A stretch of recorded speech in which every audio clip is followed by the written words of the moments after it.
Matthew Allison, the man himself. How are you, my dear, dear friend? How have you been? It's great to see you. We had a lot of squash, but it was so dry. Usually the deer don't eat the squash, but this year they devoured everything.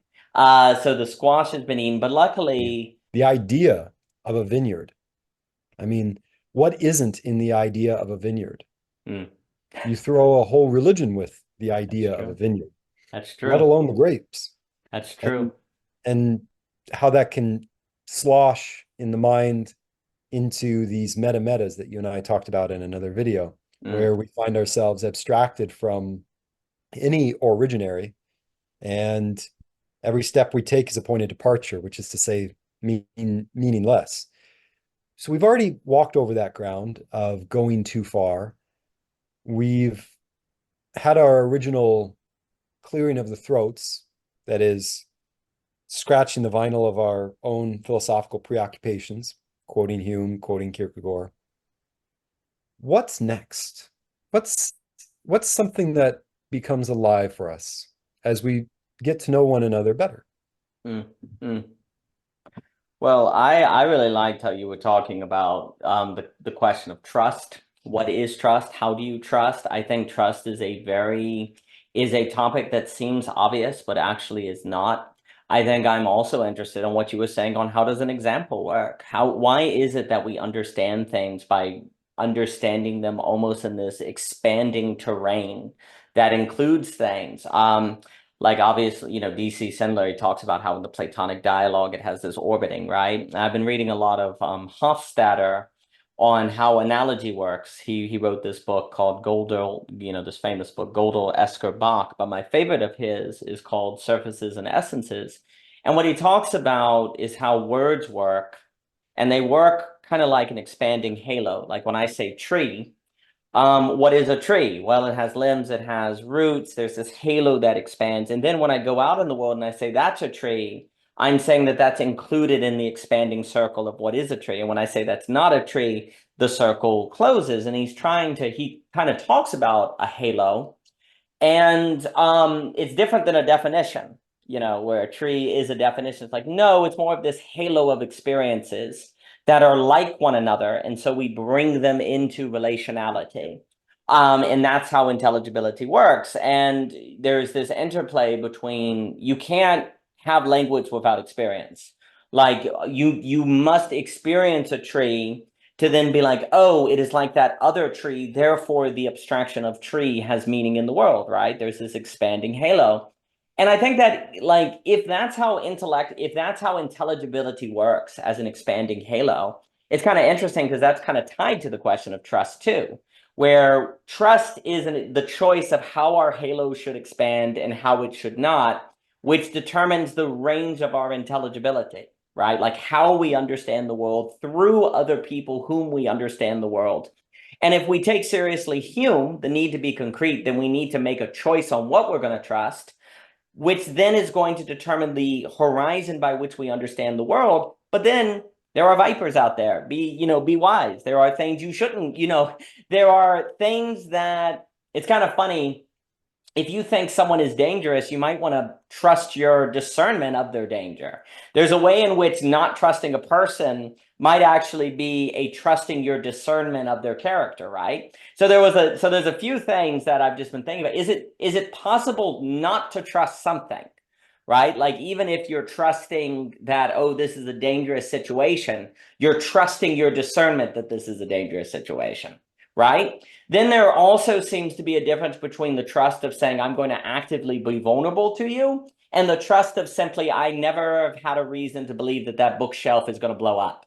Like, it seems like there's some conflations of trust too, right? Like, that bookshelf there's a way in which I'm trusting that bookshelf over there. There's a way in which I'm trusting the ceiling not to fall on me, but it's not really the same as the active choice to be vulnerable to someone, right? And I wonder if, in a way, a lot of our intelligibility, if it is this expanding halo, too often we let the trust of which defines that expanding halo be one more of like trusting a bookcase or trusting a ceiling, as opposed to the expanding halo or contracting halo that is an active choice of I'm going to be vulnerable to this. I'm going to step into this, right? And how that is a necessary component of a relational intelligibility versus merely an intelligibility that is given by the concrete immediacy, where that's kind of funny because that means we have to be an active component in the horizon, in the formation of the horizon by which we understand the world.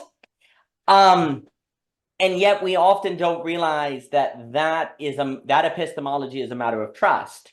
We often think it's a matter of learning. You need to learn things. That's how you actively participate in understanding reality. But actually, it's almost like it's a matter of giving yourself over to reality or trusting reality and letting that be a defining way that you understand the world. And I guess the last thing I would say, these are just thoughts I've been thinking about based on some of the things you shared, is there is a big difference between the way that we understand a world that is primarily constituted by a trust that is simply given to us by facticity, and a world that is constituted by a trust that we choose, thus is a product of vulnerability.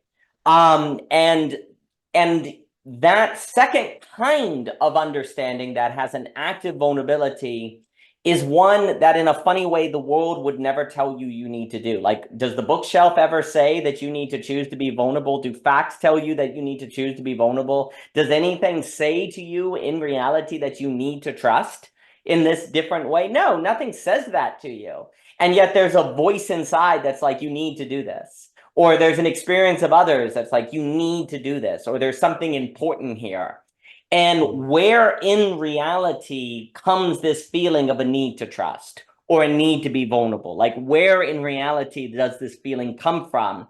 And if you don't choose to give yourself over to it, then the way reality discloses itself to you will be very different than if you did.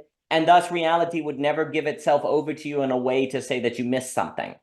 Like, if you never trust reality in this chosen vulnerable way, it's not like reality is ever going to tell you, hey, you did something wrong. Like, the bookshelf never tells you that, and yet you could feel something inside of you, that there's something not right, that there's something wrong. And that intuition, that sense, is interesting to me on where it comes from. It is interesting for me to think the relationship between trust and thought, and how the very same thing that seems at the very root of thinking is also necessary for relationship with people. And then how you identify, well, then it seems wise not to trust everyone because there are dangerous things. But that kind of sounds unloving too, right? If Jesus is like, love your neighbor as yourself, you like love your enemy. Well, does that mean you should trust everyone? What's the difference between that and, in foolishness? Or is there a kind of, is that not foolish? I think all of that is very interesting to me. And I guess I would say that a way it can relate to a lot of the stuff we've talked about is because if we believe, if it is so, following Hume, that thought must be based on some common life, some return to common life, well, then it does require choice to even do that. Yeah, like, it requires choice and trust to do that. Like, you can't enter into that new philosophy or that sublation, that escape of abstraction without trust. Like, the moment you're talking the concrete, you're talking about giving yourself over to something, right? So if we can't address the problem of trust, you couldn't even enter into what Hume is describing, or dialogos, or circling, or the beautiful. Like, if we don't know what trust is, then we're going to be forever stuck in autonomous rationality that eats us, or auto-cannibalism, or abstractions. Like, is there any, I guess I'm wondering if there's any way to escape abstraction without trust. Like, it almost seems impossible to escape the prison of abstractions without some kind of trust, right? But it seems different than the trust of trusting your abstractions. So those are some thoughts that I have been thinking about. We don't have to discuss any of that, but just based on what you've been sharing, that relationship, that centrality of trust to make all of this possible, is quite interesting to me. Same. What was going through my mind is the phenomenology of vulnerability. And that is to say, with your recourse to the bookshelf that does not move, that does not per se explode in any moment, and yet that does not prick us with philosophical wonder. Ah, being there. Whoa! I didn't even need Heidegger to take me to the bookshelf, but look at it in its presentation, right? Well, why doesn't the dust perpetually settle before every thing? Yeah. Every snowflake that falls, why is there not perpetual dust being moved up from it in our amazement at existence? Mm. To your point, I think we have to let go of some of our calloused entities. And by that, I mean, if Jordan Peterson will talk about archetypal stories, well, that's a hop, skip, and a jump away from talking about TV tropes, right? Which is not too far from talking about board games. And indeed, Peterson will cite that book, whose author I do not recall, Finite and Infinite Game. Game. Yeah, James Carl or something. Yeah, Carr. Yeah, so we have this recursive pattern looping backgammon with a figure eight skater, and oh look, there's Oedipus Rex and the pantheon of the Greek gods, and throw in whatever from the East you can find, and oh look, all the Japanese ghosts and blah blah. You see what I'm saying? And there's nothing wrong with that, but you start to notice all these different colors coming out of the collar. Oh yeah. And it after a while, the flare remains flare. And you've already landed your plane. You don't want to keep landing planes. So, Interesting. right? Because we land at an airport to leave it. And after we find, oh, there is a narrative is this thing that can narrative is set theory. Seems to me to be a sort of limit point of what I'm trying to say. But if it's set theory, then it's one thing and not many. Right. So it truly eats its own tail. Therefore, if we are to leave these calloused entities, what might we say archetypally? Well, based on what you said about vulnerability and where it doesn't show up, curiously enough, in reality, I want to put forward the idea for us to explore or pincushion with our questions. Archetypal kinesis, right? Different. I'm not talking about canonical movements, but archetypal movements. And this might give way to an ingrained, hoppy understanding of how threadbare the gospel passages, the gospel narratives can be, how they seem to be fact patterns. They're not full of Proust, right? And we can ask ourselves, why? Why is this thing that is orally transmitted, that endures generations, that endures ethnicities, why is it often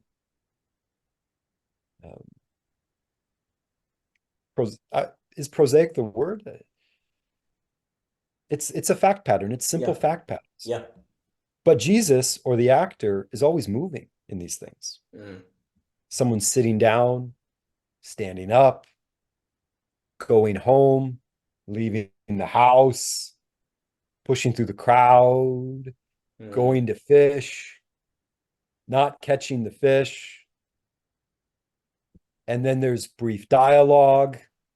Yeah. So there is more going on in these tap, tap, tap, brief etiquette movements than meets the eye. And this more than meets the eye is on par with the Petersonian. There's more going on in Lion King than a bunch of silhouettes moving at high speed, right? So in the way that Peterson taught us to look at mythology, let us peer into how religion deals with movement. Hmm. And on our way, we might find vulnerability. Hmm. Hmm. It's interesting as you were speaking. So that's an interesting framing on how religion deals with movement.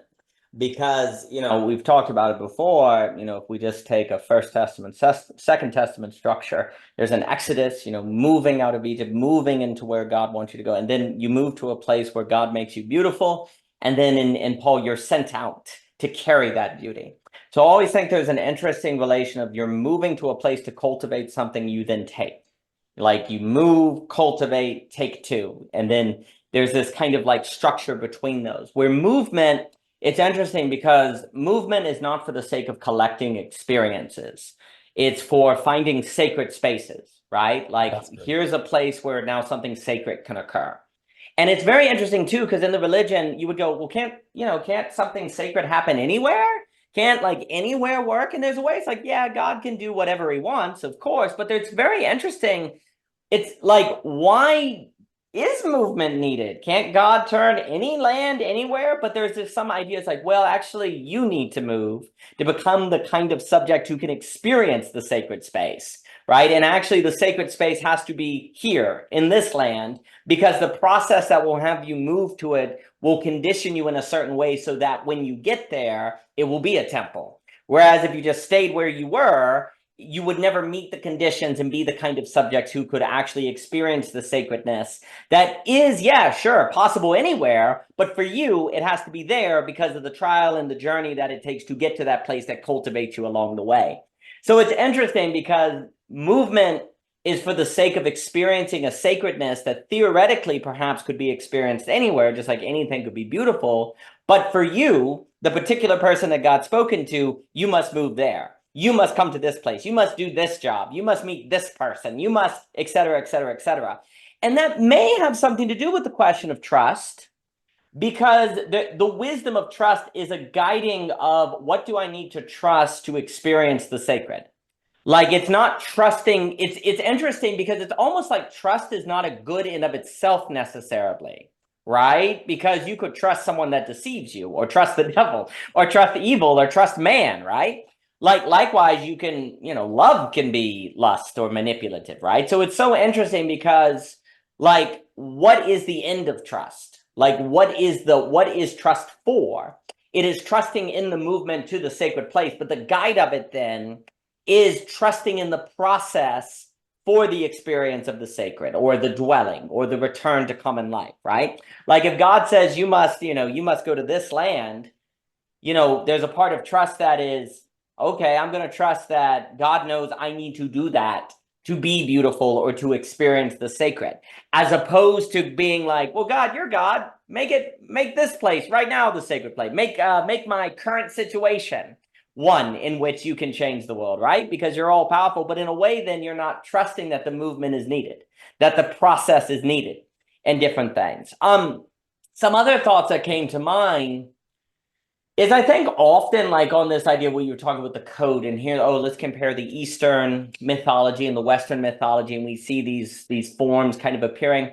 It's interesting how you can almost make investigation a way to avoid, like making the choice or taking to the next steps, like example industry or overlap manufacturing. You're just finding all these connections and examples and overlaps to repeat something that was said a long time ago, and you're just avoiding doing it now. You're actually using examples to create a simulacra of movement and advancement, but you're actually avoiding movement, right? And it's interesting because there seems to be a wisdom in knowing the saturation point, knowing when you have enough examples, knowing when the point is made, or knowing when it is an interesting point. Like, when do you discern that now you are using investigation or finding new examples or finding new like similarities to avoid a choice? To avoid then moving into a life. Like you see the hero's journey appearing everywhere. Okay, well, now it's time for you to do the hero's journey. No, I'm going to go look for it in Icelandic literature now. No, I'm going to go look for it in economics, right? Like you're avoiding it. And it's interesting because you could theoretically be looking for examples that verify the universality, I'm just using this, of the hero's quest. You could do that your whole life, right?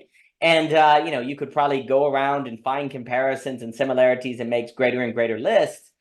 And in one way, that doesn't seem like a bad thing, but in another way, it could suddenly turn into an industry versus a revelation. Like almost like, or it can be a career of just finding examples and overlaps, but never moving into the place of having that actually go out through you into the world, right? So when does that occur? Does the Spirit like push you on when you're doing that? Do you sense that? Because I always think I'm on this question of movement in the Bible, religion. Jesus always, when he tells a parable or makes an example or he tells a story, it really is pretty profoundly tied to action or an explanation of what is occurring, right? Like, hey, let me tell you the parable of the Good Samaritan, because if I tell you directly what you're doing right now, you won't receive it. But if I'm indirect, it will be a kind of mystery. It's like, what is that guy talking about? You go home and think about it, and oh my gosh. But the allegory is told because as an allegory, it has a better chance of moving into your heart, right? As opposed to like you moving past it because you're offended or something, right? And if it moves into your heart, then it can compel you to move because of the revelation of that allegory, right? And so it is interesting to think, there's a way in which we go to college to learn so that we can move into a career role. So there's an idea of, okay, like we're advancing in our career, that's why we're going to college. That almost seems like a counterfeit of the religious move, where you're learning things, you're seeing examples, you're being given parables to move into a certain place in your concrete life, actually, like into being vulnerable and translating into how you live. And then also it's kind of using that move that once you see it, once you hear Jesus teach, then you can't unsee it and unhear it. So now you have a choice. Like now you have a choice. Are you going to ignore it or are you going to act upon it? And I think it's very important that when we're making examples, and I'll give it back to you, like when we're comparing Western and Eastern thought, or you're finding all these archetypes in different stories, is it being done because it's interesting? Oh, that's interesting, which is a risk of idolatry. Or is it being done so that you see something that then you can't, in a way, unseen, which then puts a call on your life, right? Like I see it everywhere. Okay, well, you have to respond to it now. You have to move. Like you have to move. Like you can sit in your armchair and say that's interesting forever and never move. But you always, I guess what this means is you always have to be checking yourself on, is this moving me? Is this bringing me to a place where I have to move? Or is this just a perpetual, is there some sort of stagnation occurring here or a lack of movement? But what's so interesting is that everything at one point in your life that was compelling you into movement at a later life could actually be immobilizing. Like maybe, an example, in high school when you did football, high school football was very good for your growth and development. It helped you move to the place you wanted to be. But still talking about your high school football team as a 42-year-old can be a real problem, right? So, you're not letting go, right, when you need to. So there's also something about religious movement tied to letting go, which is interesting because there's a trust in letting go, just like there's a trust in holding, choosing to hold to and to move into. And it is very interesting because this would mean that so much of learning or thinking is really intricately tied up with choice and discernment of what you're learning as you're learning. And you can't, let's put it this way, you can't just learn. Like you can't just learn. Like if you're just learning, like taking things in and it's not calling an active discernment, if it's not having some sort of movement in your brain as you're learning that you're making choices about it and discerning, there's something wrong. There's something not correct. So there shouldn't be just learning, I suppose. Like, lifelong learning has to be tied to this lifelong moving out, which has this sort of sacred space cultivation to it as well. Those were thoughts that were coming to mind as you were speaking. And another way to rehearse the abuses of the interesting is to take it apart etymologically as the inter esse, so between esse, so that which is between two things that are. And what do you have when you have something between two things that are? You have something that compares. Mm. And compares by default. Well,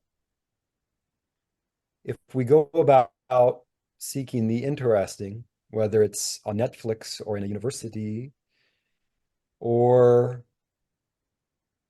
if I go full-blown navel gazing, wine glass holding,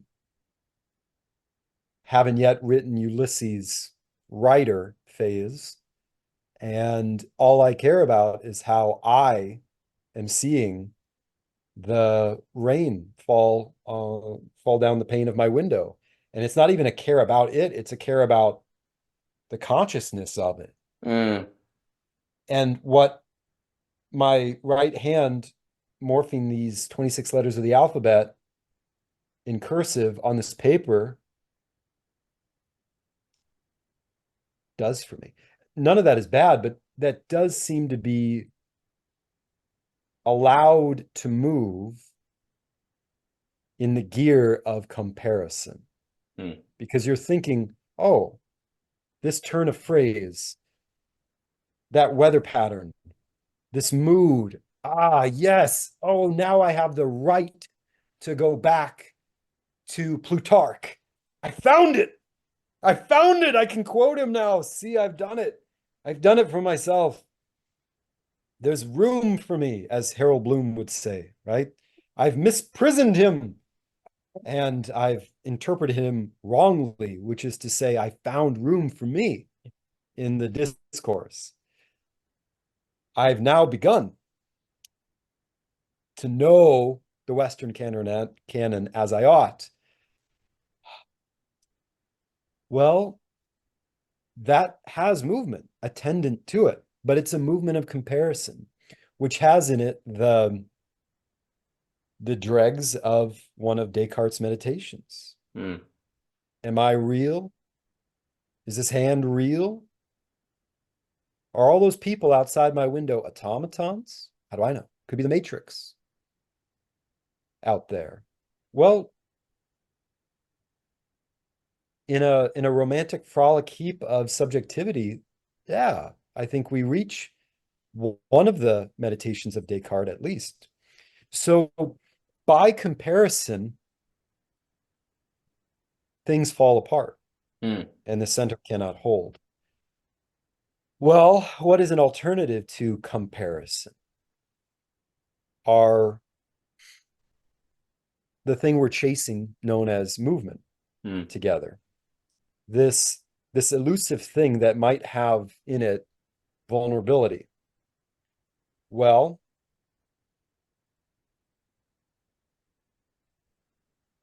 I don't know what to say after I'm about to say what I say next, so then I'll give it the baton back to you after I say it.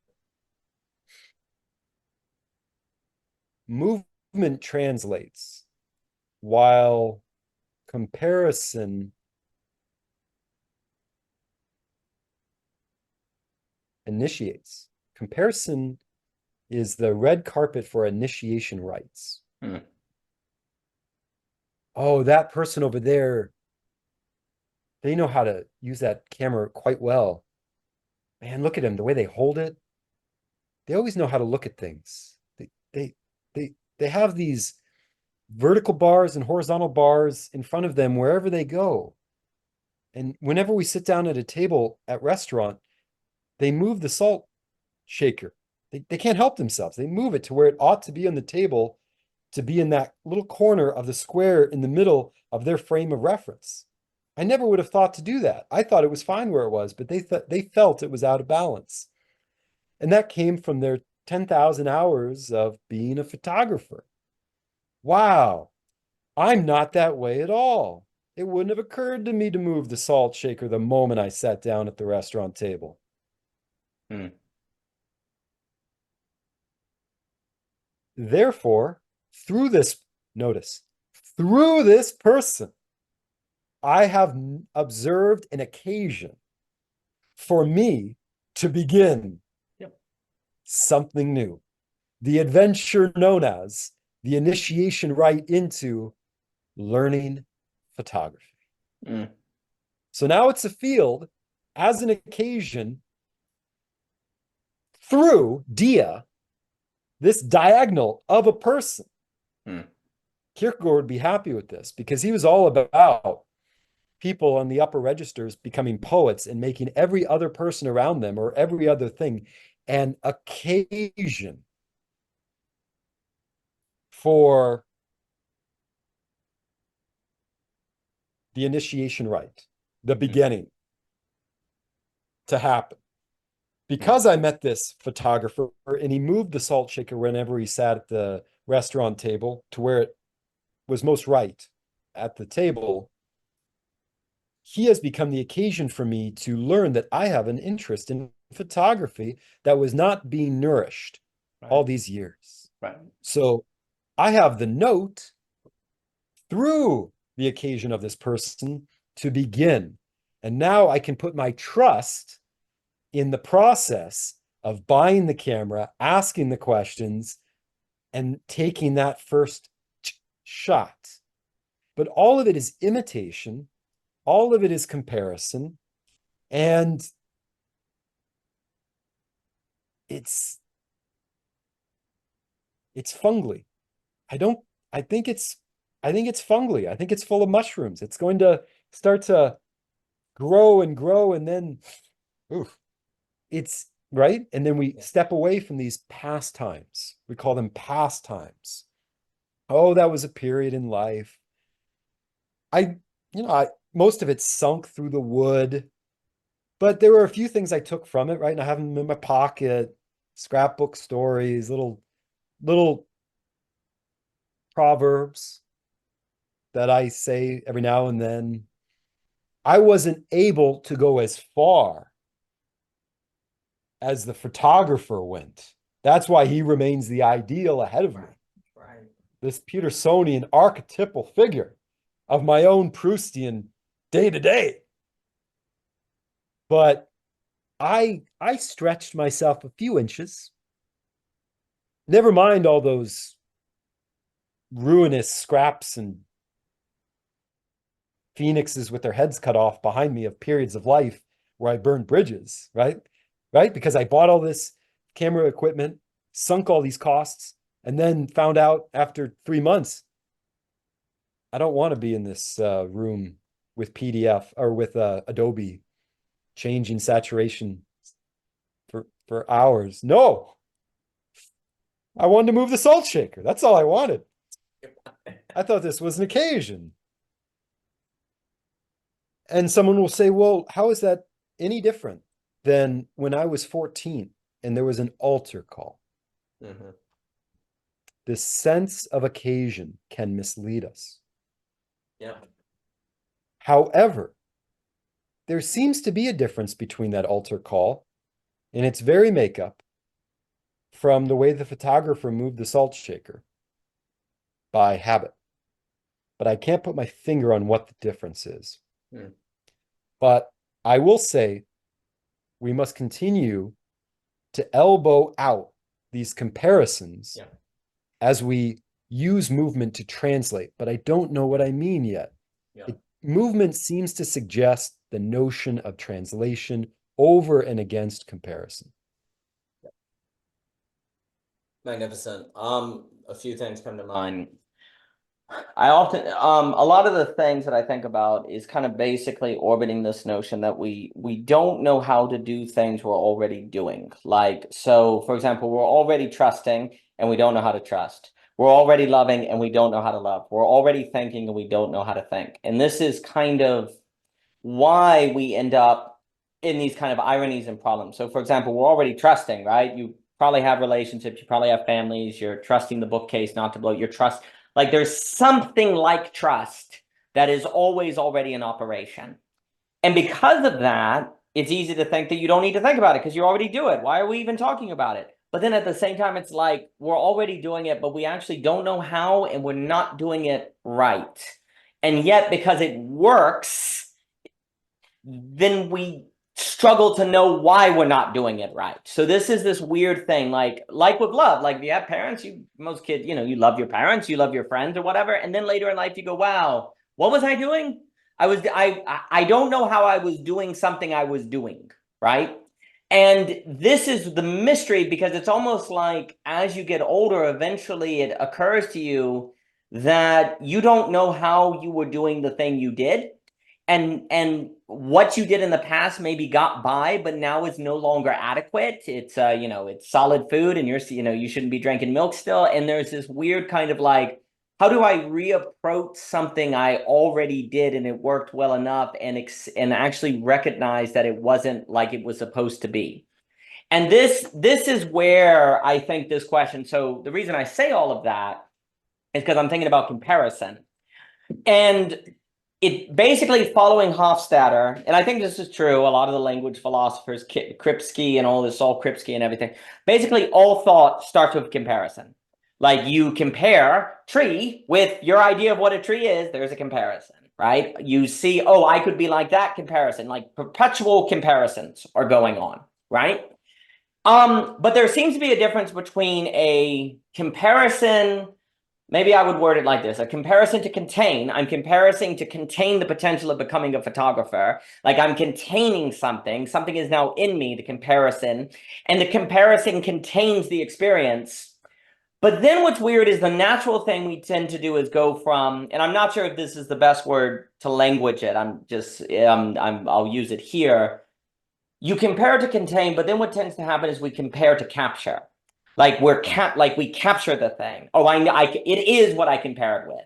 Oh, I compare myself with being a photographer. Oh, I am a photographer. And the comparison is the thing. It becomes the reality. And that's where you seem to get into all kinds of trouble. And yet you have to start with comparison. Like you have to say, this bookcase is the book's sake. I'm comparing it with my experience. I'm comparing it with the word. I'm comparing it with the notion. The comparison is adequate, therefore it is good. And you say, I've captured it. I'm done. The religious comparison is you compare to release. So it's like you compare to contain, and then most of the time we fall into compare to capture, but really what we need to do is compare to release. I'm comparing my idea of the bookcase with what I think it is in order to release the bookcase from me, like so that it can come to me in a fuller and new way, right? Like the altar call has some kind of occasion to it that is a containment of releasement versus a containment of like a kind of capture. But funny enough, it's almost like you had to go through the maturing process of comparison to containing, so that the difference of comparison to release or comparison to move into, because once you release, there's movement. I guess this is what I'm thinking about. When I release the bookcase from my idea of it to itself, there's now a distance between what it is and me that I can move across, right? Because the release creates distance that then invites movement, right? So likewise, at the altar call, when I release the altar from my ideas of it, it then runs out ahead of me, kind of like Jesus in the ascent. It's running out ahead. And now, from the comparison act, there's a movement invitation. Most of our life, we do not compare to create a space for movement. We compare to actually close movement, actually, to capture it and to end movement, right? But if you compare to release, then there's a space for movement. But this is the weird thing, and I'll give it back to you. Like I want to compliment. I want to compliment you. Well said. You made that little dot above the I, the lowercase I, jump up and remain suspended. You found the one word that disengaged from the things we were associating with, and it just hovers above them, like that little dot above the I, the lowercase I, and that's your use of the word release in this context. For me, it was so well put, my friend. Thank you. You're kind, Matthew. I appreciate it. And I mean it. Please keep going. well, thank you. So that release, compare to release, usually we compare to contain, compare to capture. Oh, I've compared it, I get it, not to release the thing from me. Like, the problem is, like, we go through life always already thinking, which creates the impression that we know how to do it, but we know how to do it only in a certain way, like one way, which is to compare to contain. And you could theoretically go through your entire life never doing it any other way, therefore never experiencing that there was another way. And that's where the vulnerability and kind of trust almost comes in here, right? Because the moment you say, I compare to contain, but now release, well, that's the trust. Why would you do that? You've never had to do that your whole life. Why would you do that? You've gotten through great thinking, compare to contain. Why would you do this release? Why would you do that? Because I trust I need to. Because I trust that I need that movement. What do you mean you need movement? Everything's going great in life. You've got a 9 to 5. Everything's going well. What do you mean you need movement? No, I trust I need it, and I'm going to release the thing. Well, what if you never find it again? What if it gets away from you? That's part of it. There has to be that risk. If there's not that risk, there's not that life, right? Like, risk and faith are really strongly tied together. Like, Jesus, there's a whole lot of risk in Jesus. Like, faith without risk. I sometimes wonder if it's, they say faith without works is dead. It kind of like faith without risk is dead, right? Like, faith without courage is dead. Like, there is something about faith that requires some kind of risk. Now, I'm not saying stupid risk or dumb risk or, something like that, but releasing is always a risk. Like, if you release and it goes up ahead and you're dedicated to moving toward it, where may you end up? Who knows where you may go? What may that call of you, right? What may that demand of you? Well, that's the risk. And so that's why I think very often we compare to contain, because then it's finished. There's no risk when it's finished, right? You may risk your soul, but we're pretty good at ignoring that. But we risk that. But if you compare to contain to release, and then you move toward it, that seems to be what thought is about. Thought has to compare, and then I'll give it back to you. It seems like thought, and obviously this also ties into the history of the analogy of being. All the classical philosophers are obsessed with analogy. They're obsessed with it. And you're like, why? They're like, well, if you really pay attention to analogy, the logic of analogy pushes you toward a final cause. It pushes you toward some sort of movement. Like, if you really just pay attention to how thought works, it is always moving. Like when Aristotle in the metaphysics is like, in the physics, he's like, everything is always changing, and yet things are intelligible. That shouldn't be possible. How is it that things are intelligible if all we ever experience is change, right? Well, that means intelligibility is in the movement, in the following of the movement, right? Well, if we just pay attention to how thought works, maybe that's how we're supposed to work as human beings in the world. But that requires a trusting beyond the way that thought presents reality to you. Like, it presents reality to you as captured. And there's kind of a madness in believing, according to thought, that there is something found in the release of thought, like the release of the thing. But that is an incredible work that has to be done.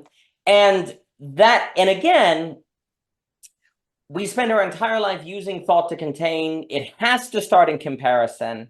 It seems like you have to go through a phase of comparing to contain, but then you need to move to the place where that you're containing, instead of containing the thing, you're containing the capacity to release and then to move, right? So you go from containing things in a kind of capture way to containing a capacity to move after the thing you release.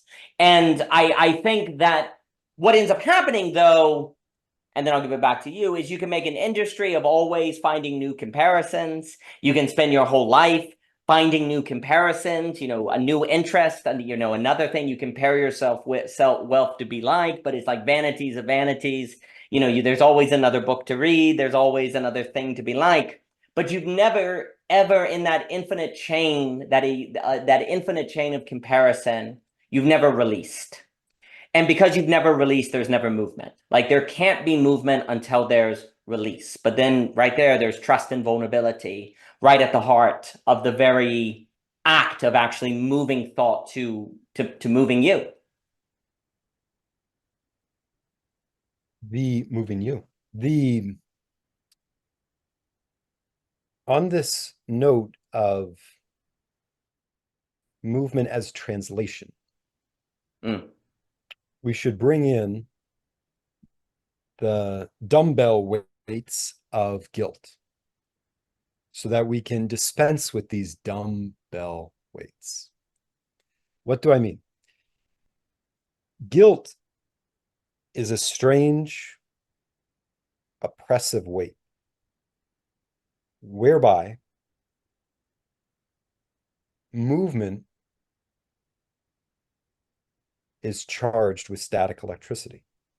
It puts the cart before the horse, guilt does. How?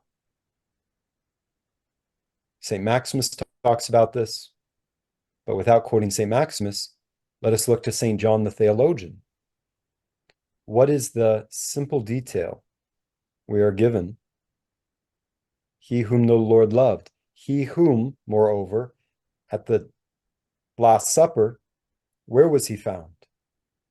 Head resting on the chest of Jesus. So let's think about this in terms of movement. And which comes first, movement or rest? Guilt would argue that rest comes first and movement follows after. Because guilt always grabs you by the shoulders as you're going forward and pulls you back.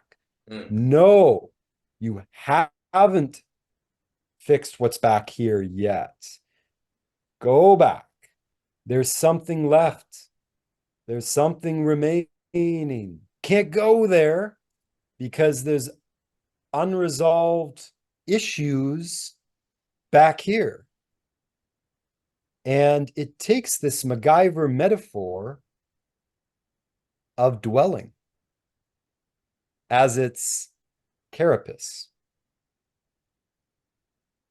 The blood this Dracula, the blood the vampire of guilt takes is from the concept of a dwelling place. It would pretend to be a house, this thing experienced as guilt. Right. It would pretend to be our roof, our height. It would pretend to be our walls, our boundaries. It would pretend to be our basement, the deepest we can go, and all we'll find is the skeletons there. You know, it would pretend to be a home with so many compartments and closets and passageways. It would pretend to be a home. Guilt would. Well, if we disentangle it from its cobwebbed intimacy with a real house, a real dwelling place, then we find it stark raving mad in its insistence. And this is the Kierkegaardian in me. It's stark raving mad in its insistence that the cart comes before the horse, i.e., that rest comes before movement. Stark raving mad philosopher guilt is. Stark lunatic sophist, the guilt. Because it never could make the movement of Saint John the Theologian, as he, in bending his head, in moving forward, found rest in the chest of his Lord. And this is what movement does. It ebbs, it moves towards, it seems to slow down, and it desires rest. And all of that puts rest on the right-hand side.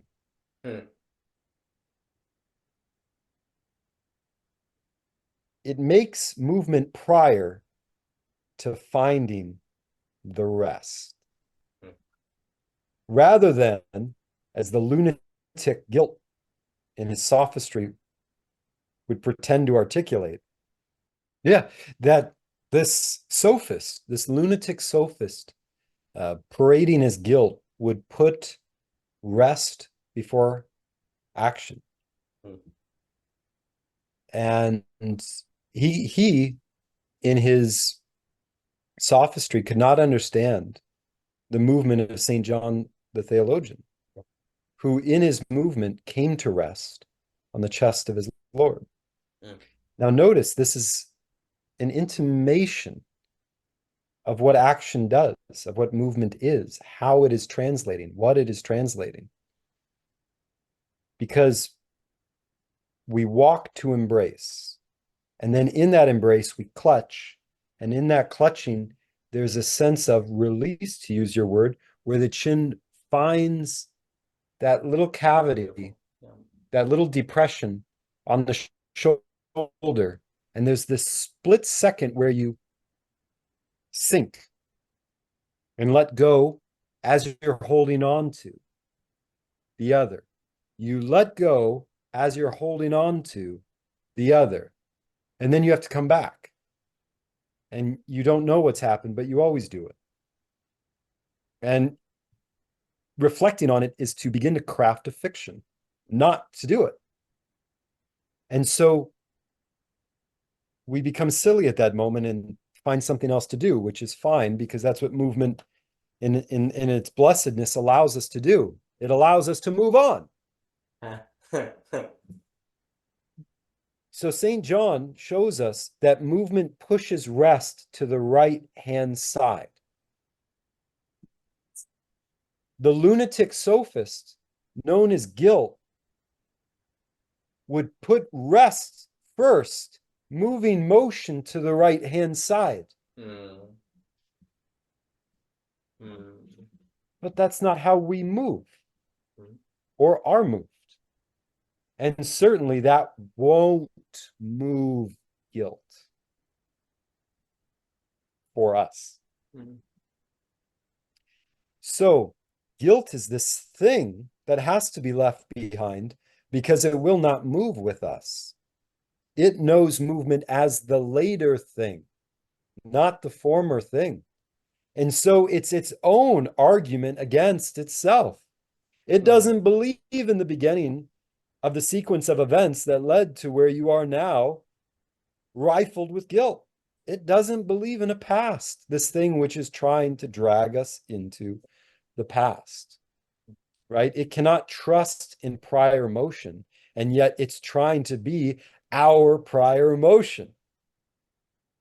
Nope, you can't, because remember the guilt you didn't take care of. No. So guilt has to be, at least in this conceptual makeup, has to be dispensed with as we go on translating with our movement. Because movement looks to rest, and in its coming to rest, it becomes finer and finer movement. It becomes that letting go as you hold on to. And I mean, is this not the aspiration of music? To move us by subtle degrees to these coming to resting points that are just ahead of us, that are just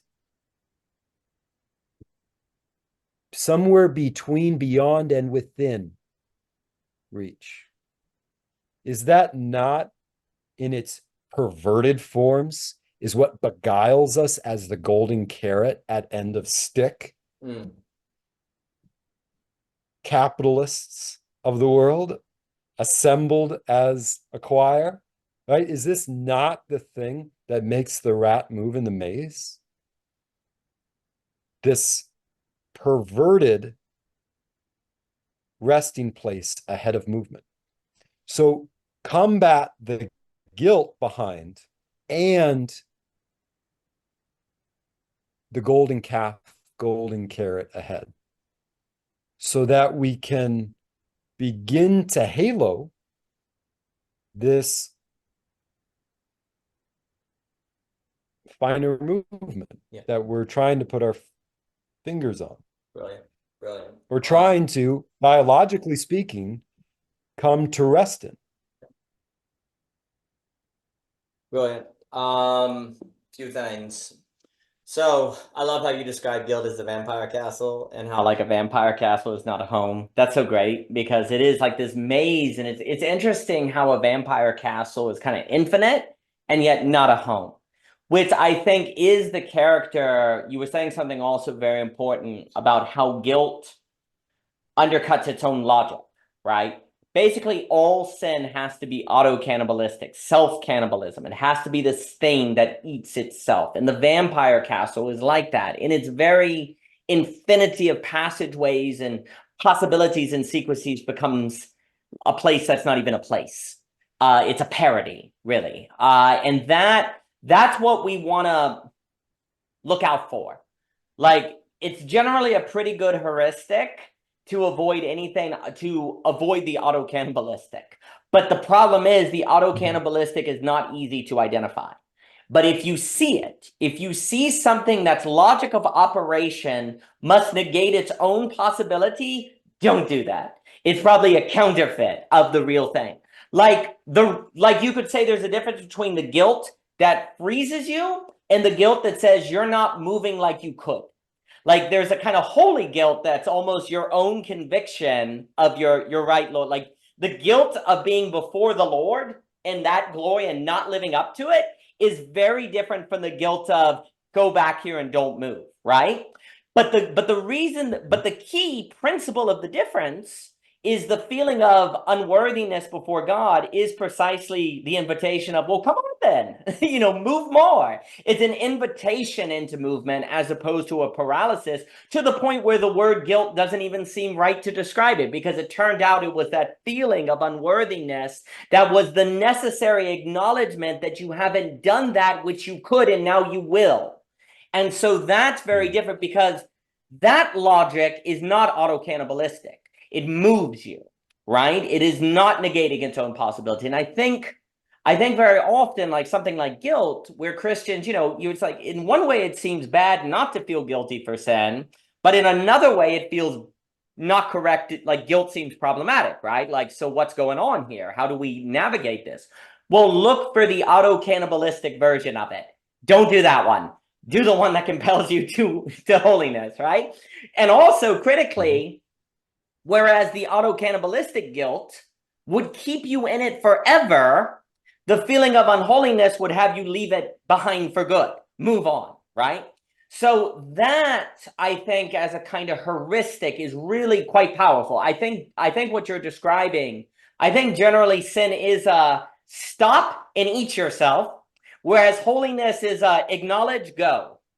Like, and that, if you sense that difference, that can be very useful, because we said earlier that part of the reasons why it's so hard to be human and to move toward holiness is precisely you have to recognize faults in things that you've always been doing, and what you've always been doing up to this point has been adequate enough. Well, that's the problem, is because it's been adequate enough, your guard is down, you're complacent, and you're no longer paying attention to those fine distinctions. So that distinction, but between what pulls you back and eats yourself versus what has you acknowledged to move, that difference, if you see that difference between concepts, qualities, invitations, I think it's very important to pay attention to that. A few more things. On what you're saying about guilt, there's another thing that comes to mind. Is one of the reasons why I think we actually get stuck in this compare capture is because we're worried about the wrong answer, and then we'll feel bad about the wrong answer. I'm going to hold on to this comparison of being a great photographer because I don't want to make a mistake. I learned in school, better get all the right answers, or I'm going to feel guilty about getting a B instead of an A. I don't want to make a mistake. So there's something about compare to capture that is in the spirit of this avoiding the guilt, avoiding the doing something wrong and feeling paralyzed. Because fear and guilt are tied together, right? Like a lot of things we fear are that which we don't want to feel guilty about. So you're afraid of the paralysis, which ironically guarantees the paralysis. Like, I think there's this fear of guilt. I'm afraid of doing something I'll feel guilty about. But then the fear of paralysis paralyzes you. What you fear comes unto you. So then fear and guilt are kind of twins in that way, right? And so you're afraid of guilt, so guilt wins. But that's why you compare and capture, because you're afraid of messing up. You're afraid of doing something wrong that you're going to feel guilty about. Well, then you've conceded you've conceded guilt to victory. You've conceded the paralysis to victory. Please. This is why stories about movement are the most exciting ever, because of how you laid the dialectic you laid out. Go ahead. No, well, I appreciate it. And so, like, the difference between the compare to release is one that requires a certain bravery, and also it's compelling a movement. And I think also what's so interesting is you would think that guilt in freezing you would bring you rest. You're not doing anything, right? There's a funny way in which guilt and rest are opposites, and yet guilt freezes you. But again, it's those fine differences. It would be like, well, wait a minute. If guilt is keeping you from going anywhere, doesn't that mean you're going to be restful? It's like, no, guilt is the opposite of rest. Like, if you feel guilty, you never rest, even if you're not doing anything, right? And so it's the counterfeit perversion of the thing you're looking for. I think also basically, like when we talk about the meaningless crisis, the meaning crisis, like meaninglessness is a misordered rest. Right? Like if life is meaningless, doesn't it seem like you're resting? You're not doing anything. You're nihilistic. You've given up. There's a way in which that seems like rest. And yet it's a misordered rest, because in that very meaninglessness also suggests a feeling that whatever I do, I'm going to feel guilty about. I'm going to feel like it was empty, or I did it wrong, or I did it in an incomplete way. There's a way in which guilt, fear, and meaninglessness all go together as well. Because if whatever you do, you feel guilty about, whatever you do, it makes you afraid, then it's all meaningless. You can find a kind of meaninglessness, not just from nihilism, but from a sense of whatever you do it wrong, or you do it in a manner that makes you afraid, or it doesn't lead into movement, right? Like if everything you do leads to a certain inability to rest, then it's meaningless, right? But then that also suggests that the meaning crisis is a result of also not knowing the order, like you're pointing out so well, between movement and rest. Because that image there of rest as the on Jesus's chest, right? There's a vulnerability, there's a trust, and you're moving it. The funny thing too is the act of the head falling, like that's actually a movement too, right? Like moving closer to Jesus. There's a funny thing where in the rest, the movement doesn't end, right? That seems to be a quality of rest, is the movement doesn't actually end. It just moves into intimacy, right? Like you're moving to move to intimacy. And so that's the other key, is that rest is not an end of movement. It's the fullness of movement, because now it is in that intimacy. So rest is a fullness of movement, of which required movement to get to. And what the problem with guilt is, it keeps you from the fullness of movement that is intimacy. And so like that's where, if you don't, well, and then of course the issue is, like, if you don't compare to release, then there's nothing to move toward to rest in.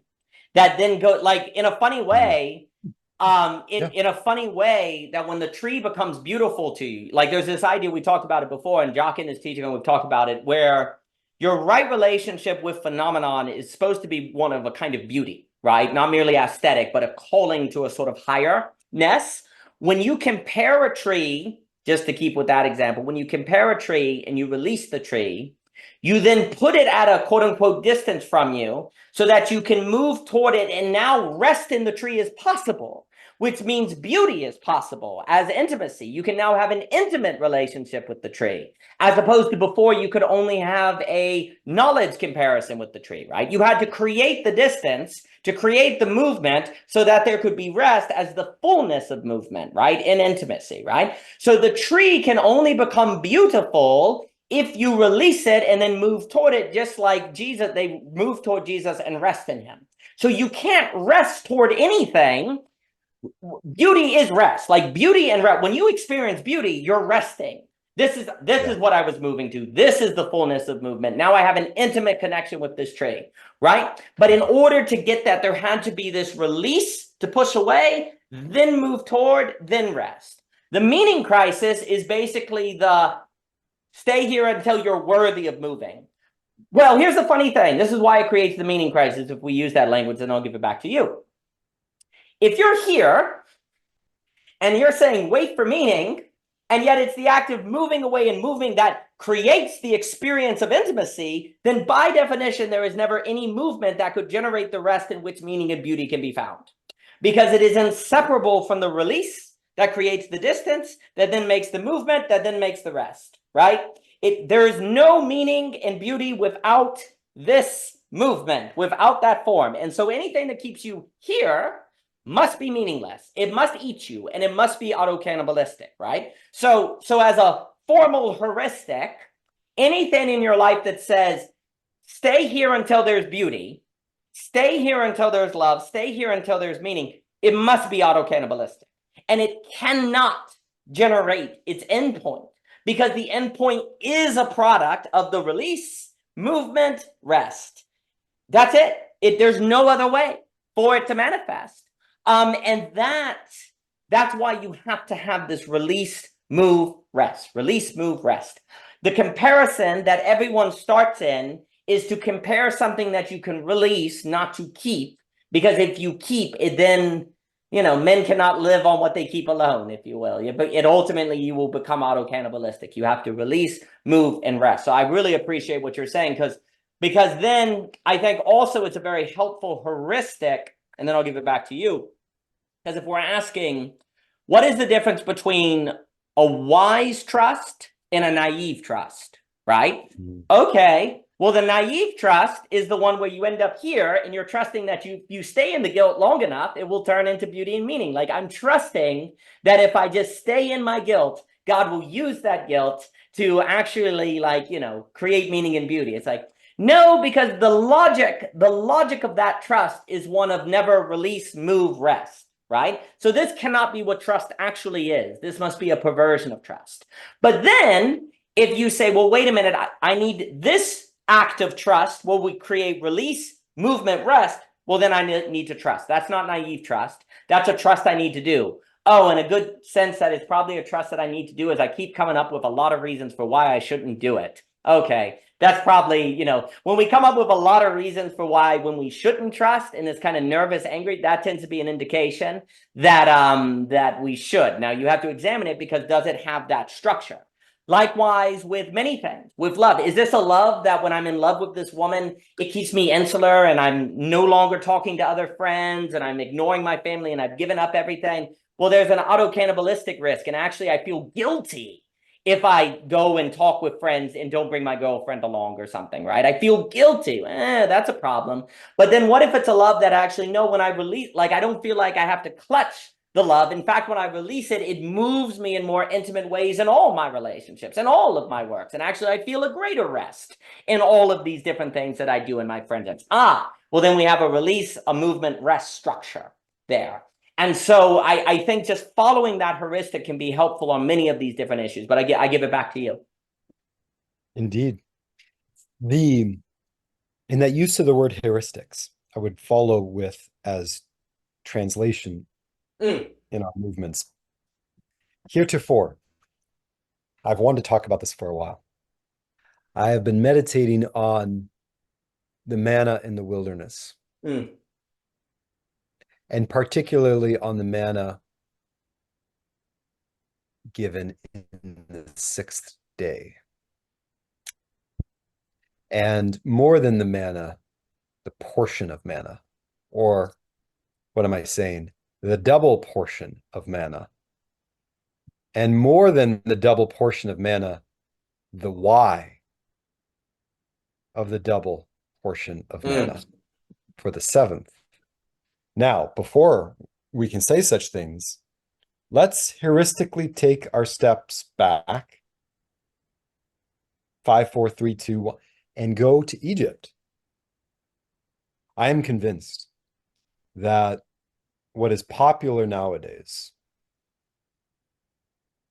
with ChatGPT and all these quote unquote language learning models that spit out words in constellation of words that revolve around a word, and they give us this surmise of surprise, if not surprise, that, oh, a proposition is formed and it seems to make sense and it's holding together. Oh my goodness, how recondite the practical is, after all. That that's sugarcoating object-oriented programming and sugarcoating it with Western mythology and mythology books. It's taking Joseph Campbell and colliding him with object-oriented programming, right? Where the objects have their finite attributes, and wherever the object walks, the attributes are with him. So all you have to do is find the object, and even though you can't tell it has those attributes, they're nested. Where you find the magician, or excuse me, where you find the magician, you'll find 5 other men, 5 other characters, 5 other archetypes, and each one of them will stand for a nation or an epoch. And so once you find the magician, you have all you need. And it's almost a magic spell. Or to put it more tersely and prosaically, it's making object-oriented programming sound fun. Right. Right? Oh man, I found Romeo. He's right in there. He's right there because revenge, right? And tragedy. Oh, he's right. He's articulated. I'm seeing more. And now I understand when I was a teenager. It's saying the attributes are in the object nested. So it's another way to talk about data, which is a way to talk about talking, which is a way to talk about the talking that talks about the talking, it's machine coding all the way down. Instead of turtles all the way down, it's machine coding all the way down. And to use your phrase, which again, I adore, it's capturing all the way down. And that's why it looks the same. It all looks the same because it's all been captured the same way. Yep. You know why that man in the story, the short story, the most deadliest game or the deadliest game is so lonely? Because he found out how to catch everything he wanted. Right. Yeah. So to leave catch behind and go forward with release, leaving this deluge of mythologies and pantheisms and seeing it as sugar-coated object-oriented programming, trying to sell us on this chat GBTs on the internet. Let's move beyond that and see that the thing the robots won't capture is movement itself. Because in that movement is all the subtleties, the degrees of freedom that music runs up to catch.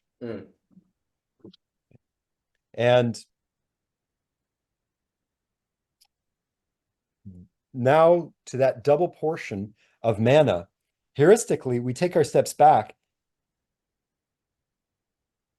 to Egypt.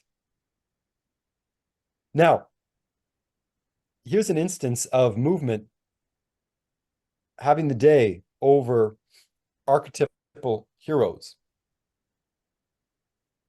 There was a famine in Egypt and all around Egypt. But what was his name? Joseph had been trusted as their treasurer, and he had stored up wealth, food, which then was pure gold, right? Yeah. The food. But that's not all. He knew how much to allot so that the pile could remain for as long as it needed to remain, which is to say, for as long as the famine remained. So it's not just a pile, it's a proportioned pile, but more than a proportioned pile, it's an avenue for Joseph's brothers to come to Egypt and meet their brother. Interesting. Movement towards a recognition scene. And notice the movement in the movement, because Joseph doesn't just say, I'm Joseph. He turns away. He cries on its own. He returns to them. He keeps up the what? The meal. We haven't talked about eating yet and the micro movements of food, eating in all of this. He turns away. He reveals himself to the youngest, Then he reveals himself to each one of them by putting them in their proper seats, allowing them all their miniature recognition scenes. Where they're sitting to do what? To eat. During what? A famine. Where the big pile of food is. What kind of food? Proportioned food. It's tremendous. The nesting and the nesting of the nesting. For what? For interactions between family members who, for one reason or another, cannot recognize each other. Right. It's not about a famine, although it is. Now, through that, Jacob, right? Jacob comes. Jacob is taken care of. Now move forward. And the Pharaoh doesn't remember Joseph. And he looks at the Israelites and he treats them as wage earners. Because what does he say? Lazy, more bricks, add to the what? To the quota, to the what? To the proportioned allotment of things that ought to be done in this circumscribed piece of time. I thought the famine was over. I thought that was behind us. Why are you bringing this idea of the pile and its proportioned allotment to a place where there is no famine, saying, increase the quota, they're lazy, they do not deserve their what? Proportioned eating. Their what? Their wage. When the brothers were put in their proper seats to receive their proper, it says this, portions. How did he know to give me my portion? He must have known I was this brother in the line of brothers, and I'm allowed this portion. But none of it was spoken of as wage, because that concept was introduced later when the Pharaoh, what? What is the language of the Bible? Forgot Joseph. So it's the same movement of proportion, but the character of that proportioning has changed, because, to use your language from earlier, fear has stepped in, allowing the auto-cannibalistic figure, the auto-cannibalism, to have, dare I say, and I don't want to say, confidence. Yeah.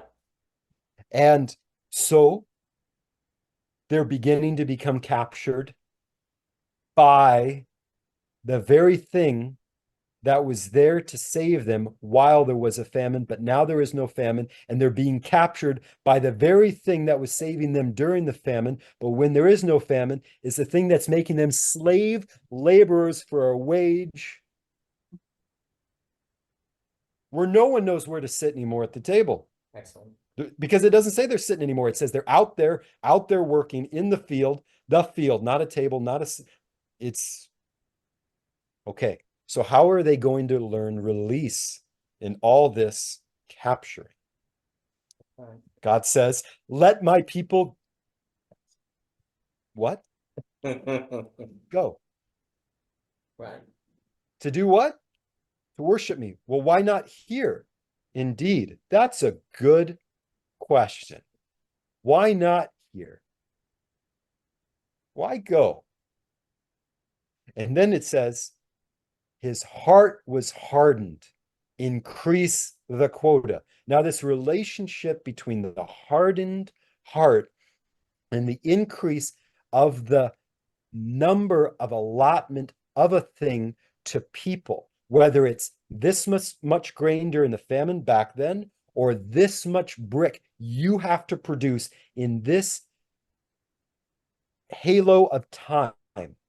It's the same reckoning, to use an old-fashioned word. But one is between brothers and a son and father, and all those micro movements between, of St. John the theologian moving to the chest of the Christ. All those subtle, fine movements of intimacy versus the hardened heart that can't move at all, that still gives commands.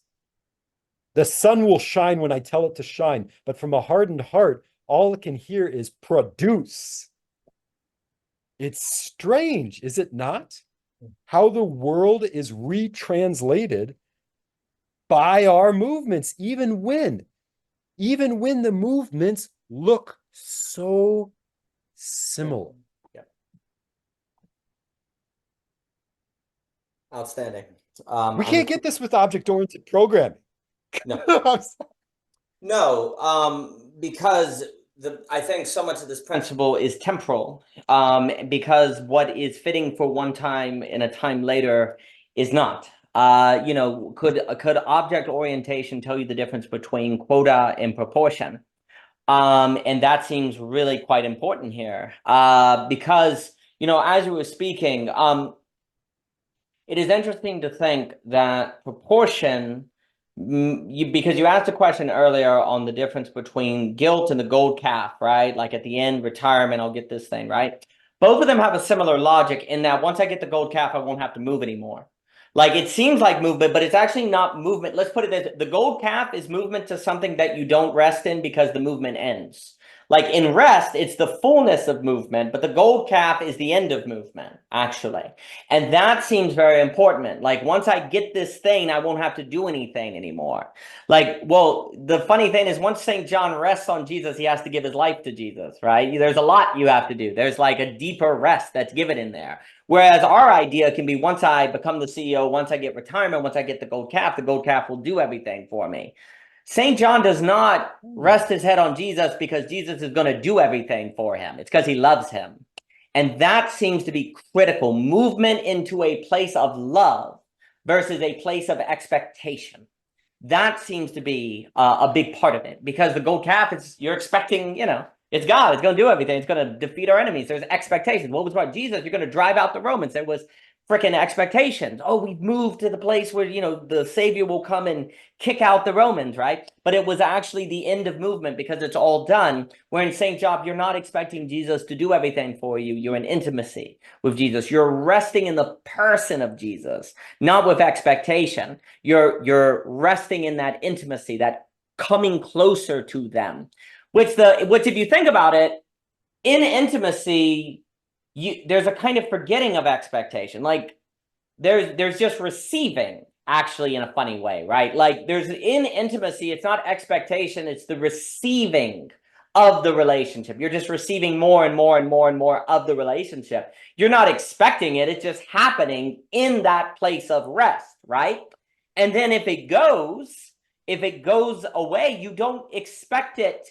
You don't expect it a certain way. You engage in moving to that place that it's gone to. You don't really have expectation. You're just trusting. You're just moving. And I think that distinction gets at why guilt and the golden calf, if we use those metaphorically, are actually very, very similar. Because the guilt has a freezing, an auto-cannibalism, an end to movement. Like in guilt, movement never begins. In the golden calf, movement ends. Whereas movement to rest, movement finds its fullness in intimacy. So the movement just ever deepens on a different dimensionality. And I think what's interesting is if we think of the difference between proportion and quota, what's so interesting about that is in proportion, it's for the famine. Well, then movement begins again. It's proportion to what keeps, the proportion is relative to what keeps the movement going, right? Like that's the good proportion. If it's too much, the movement stops too long. If it's too little, you die. So the movement is over, right? So the proportion is relative to what keeps the movement going. The quota is not tied to a notion of movement. It's tied to, in case, it's fear. Like in case there's another famine, right? So it's a logic of fear, which is the logic of guilt, as we said earlier, because it creates a paralysis. Because there's no end to the preparation of what could happen. Like it never ends, right? There's no end to fear. Fear is infinite in that way. You can always get more food. The famine may always be worse than you think. So there's no proportionality, right? Quotas seem like proportion, but there's no standard by which for them to be proportioned because their object is an infinite fear, if you will. It's a boundless fear that could be anything. Like anxiety is boundless, right? So the problem is quota. So the question is, like you're saying, these things that are so similar, what's the difference? The difference is the relationship to movement, if you will. Like the proportion is relative to what will keep the movement going, which is ultimately the unfolding of the Spirit, of God's will. Whereas the quota is not tied to any kind of movement, to a place of rest. And so it's interesting because when we think about like justice as proportion, right? There's this kind of classical idea that justice and proportion are tied together. Well, then justice is that of which is fitting for the continuation of movement toward rest, right? Whereas if it's a quota, well, then it's actually what we need to do to stay where we are. Quota is what we need to do to remain. Whereas proportion is what we need to get through in the moving on, in the movement, in the intimacy, right? And so then the other issue is that most language, most words, most thoughts, most everything are actually more in the business of quotas. Oh, I know them. I've met my quota of knowledge. I've met my quota of interest. I've met my quota of information. I've met a quota, as opposed to I am proportionating. I am meeting the proportion needed to keep movement going, to keep moving to the place of rest, which is a judgment of discernment, which is a necessary conditioning to have to keep, like, am I doing what is proportional, what I need to do in order to be able to release, move, rest, release, move, rest, you know, that, and then being able to tell if you're keeping that movement going. And I think also what's interesting with it, on the idea of like music, because I think it is very musical, because music is also temporal, and all of this is very temporal versus spatial. And another way I guess you could put this is that, you know, Alfred Korobowski had this phrase where he referred to humans as time-binding beings. Like, that's what made us different from animals. Animals did not bind time, where humans do bind time, right? So what makes us human is the bringing together of time. Well, in a way that's funny, because a human is always a point of movement. A human is always a point that speaks to a movement. So there's a binding in the movement, which is funny because it suggests that in the human, the movement is frozen as it moves. It's like a note. Like if I take a single note out of Beethoven's Ninth, that note is in the movement. If you could theoretically remove it from the song, it would be meaningless, but it's always in the song. So it's always a testament to the movement, even when you look at it in a slice of time, right? And so the human is a testament to the capacity to have a continual movement that nevertheless can be experienced by one frame of sequence at a time and thus be intelligible. But if you over-identify with that moment of intelligibility, you lose the music, and now it's just a random musical note that's not part of Beethoven's Ninth, right? The same C sharp in Beethoven's Ninth without Beethoven's Ninth is no longer a C sharp in Beethoven's note. It's just a random note somebody's playing on a piano for some reason, right? That's what happens to our lives without movement to rest. We're no longer time binding. There's no movement that we're binding to a place of rest. We're just a random note, and therefore it's meaningless, and it's lost the grandeur of Beethoven's Ninth, right? And the funny thing too with music is the rest that comes before the song is not the same as the rest at the end of the song. Same silence, but the silence at the beginning of Beethoven's Ninth is not the same as the silence at the end of Beethoven's Ninth, right? It's the same. There's a fullness of silence at the end of Beethoven's Ninth that is in terms of quantification, in terms of physical description and sound waves and noise is identical, and yet not the same at all in quality, right? And yet that's the necessity to change the quality of silence. There had to be music. Right. So likewise, to change the quality of not doing something, there had to be movement. And that's the difference between the paralysis of guilt and the rest of intimacy. Right. And so it's the funny thing, because what this would mean is that so much that thought and action and all of these things is for the sake of the silence after Beethoven's Ninth, not the capturing of, like, if Beethoven's Ninth never ended, it could be torture. Like, imagine Beethoven's Ninth never ended. It would be torture. Its completion is in the release. Its completion is in the silence. Its completion is in the end that has a new quality because Beethoven's Ninth ended. If it never ended, you would never have that thing that you actually are after in listening to Beethoven's Ninth, which is the quality of rest after Beethoven's Ninth that Beethoven's Ninth makes possible. It is that silence. So likewise, thought makes possible a release of things that then has a quality that is different from the never holding of things, right? So that movement from a not doing to a place, it is that rest. That is the point of it. But then that's really weird because that means it's about going through a process to change the quality of something you already had.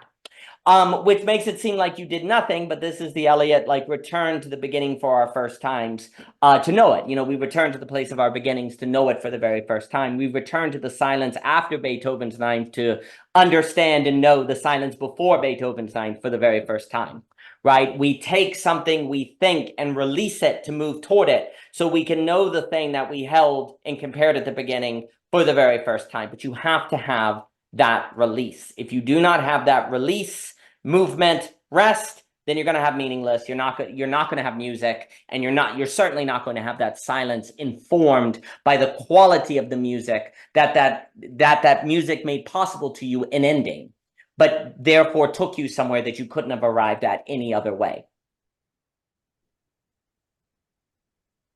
So that puts Egypt in the story of Exodus. And we haven't left yet. We're about to follow them out to the 6th day before Sabbath and the double portion of manna. But before then, and I think Eliot's statement, which you magnificently echoed and quoted at just the right time, has place. In the story of Pharaoh mistreating the Israelites with quotas, when Joseph helped them with proportions, in this issue of how to allow intimacy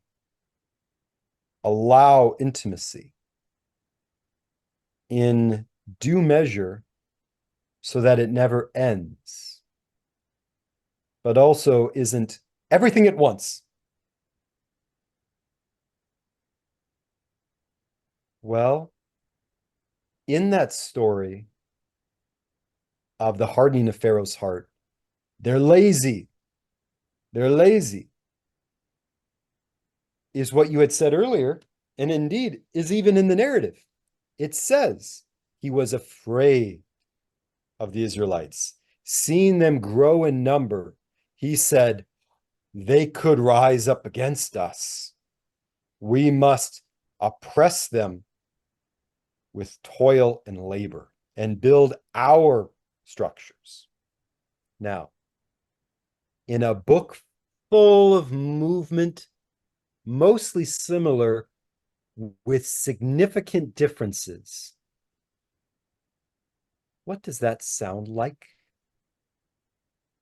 Rewind the clock. God looked down and saw that they were building a tower.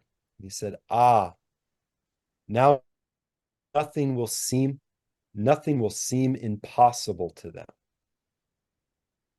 When God made Adam, he formed him of the clay. That's quite different than saying, let there be. In our idiomatic expression, he got his hands dirty, right? He condescended. He took care.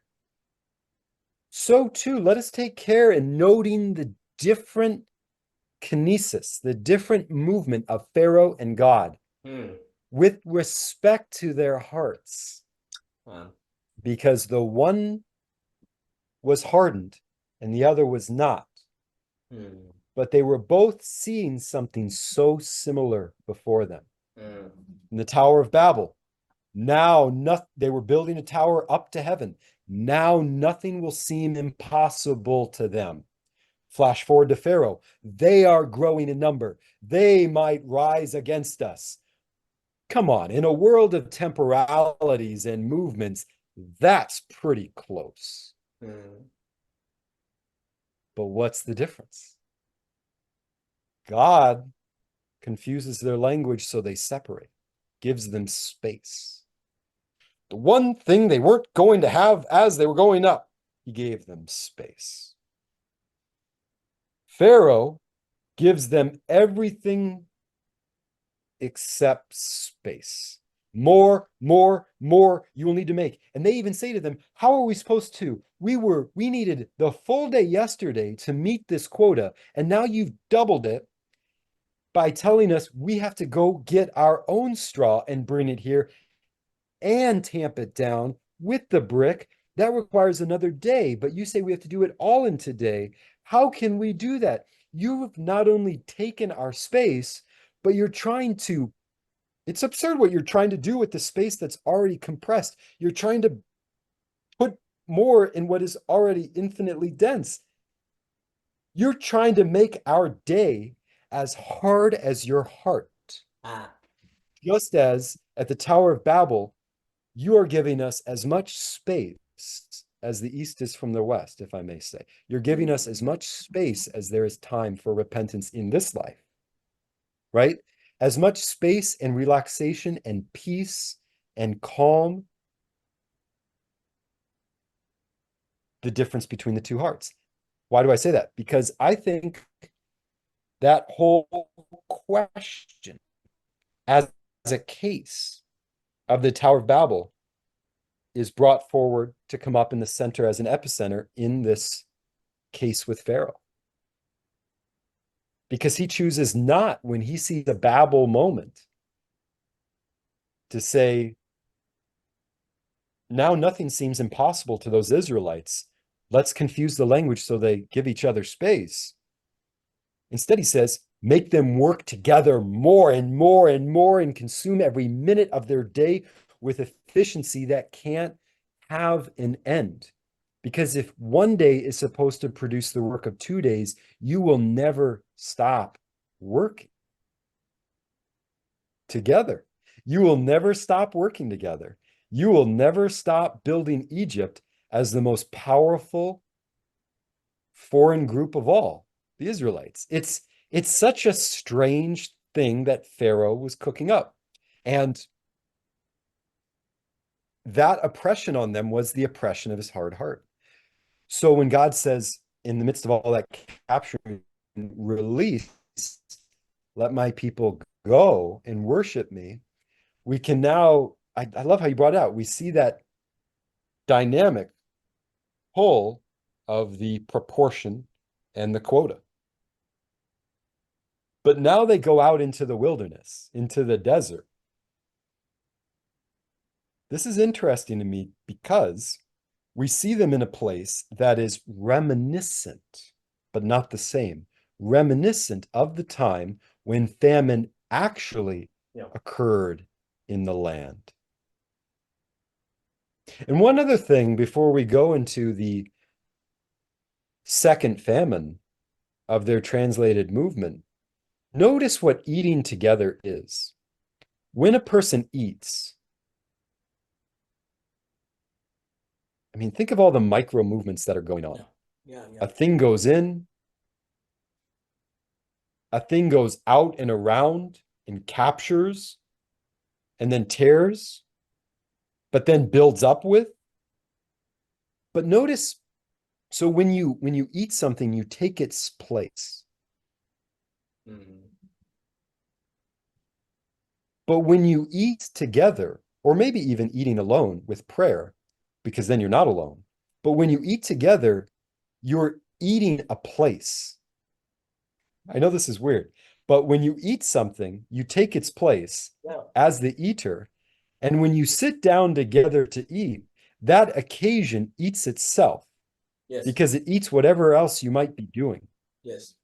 So that problem of the photographer being the occasion as an initiatory rite for me to discover the path that I had been ignorant to heretofore, and now I need to buy all this camera equipment and spend all these hours honing my craft, I guess, that occasion is completely destroyed, separated out, and confused when your stomach rumbles.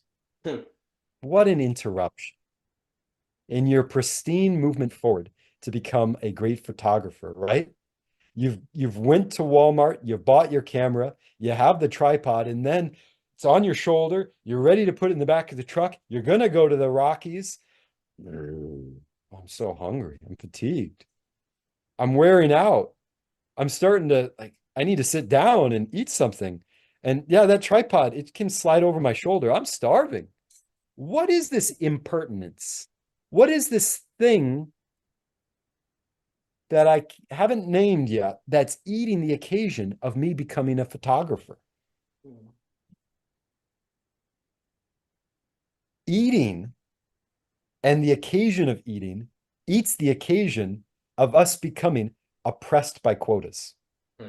Forgive me, that I know that was obtuse. No. I think that's very good because everything is the things that I think we're kind of needing to think today, if you grant me that, are precisely these very subtle differences. And it almost makes sense that it would be what we need to think today, because that's why we've ended up in the meaning crisis, because the things that cause it are subtle. If they weren't, we wouldn't have ended up in the meaning crisis. We wouldn't have made the mistakes of overfitting various things, right? There's something very interesting about if you don't eat together, you end up eating yourselves. If you don't eat a shared occasion, then you're going to eat your own substance. Like substance as a metaphysical category being versus accidents in Aristotle.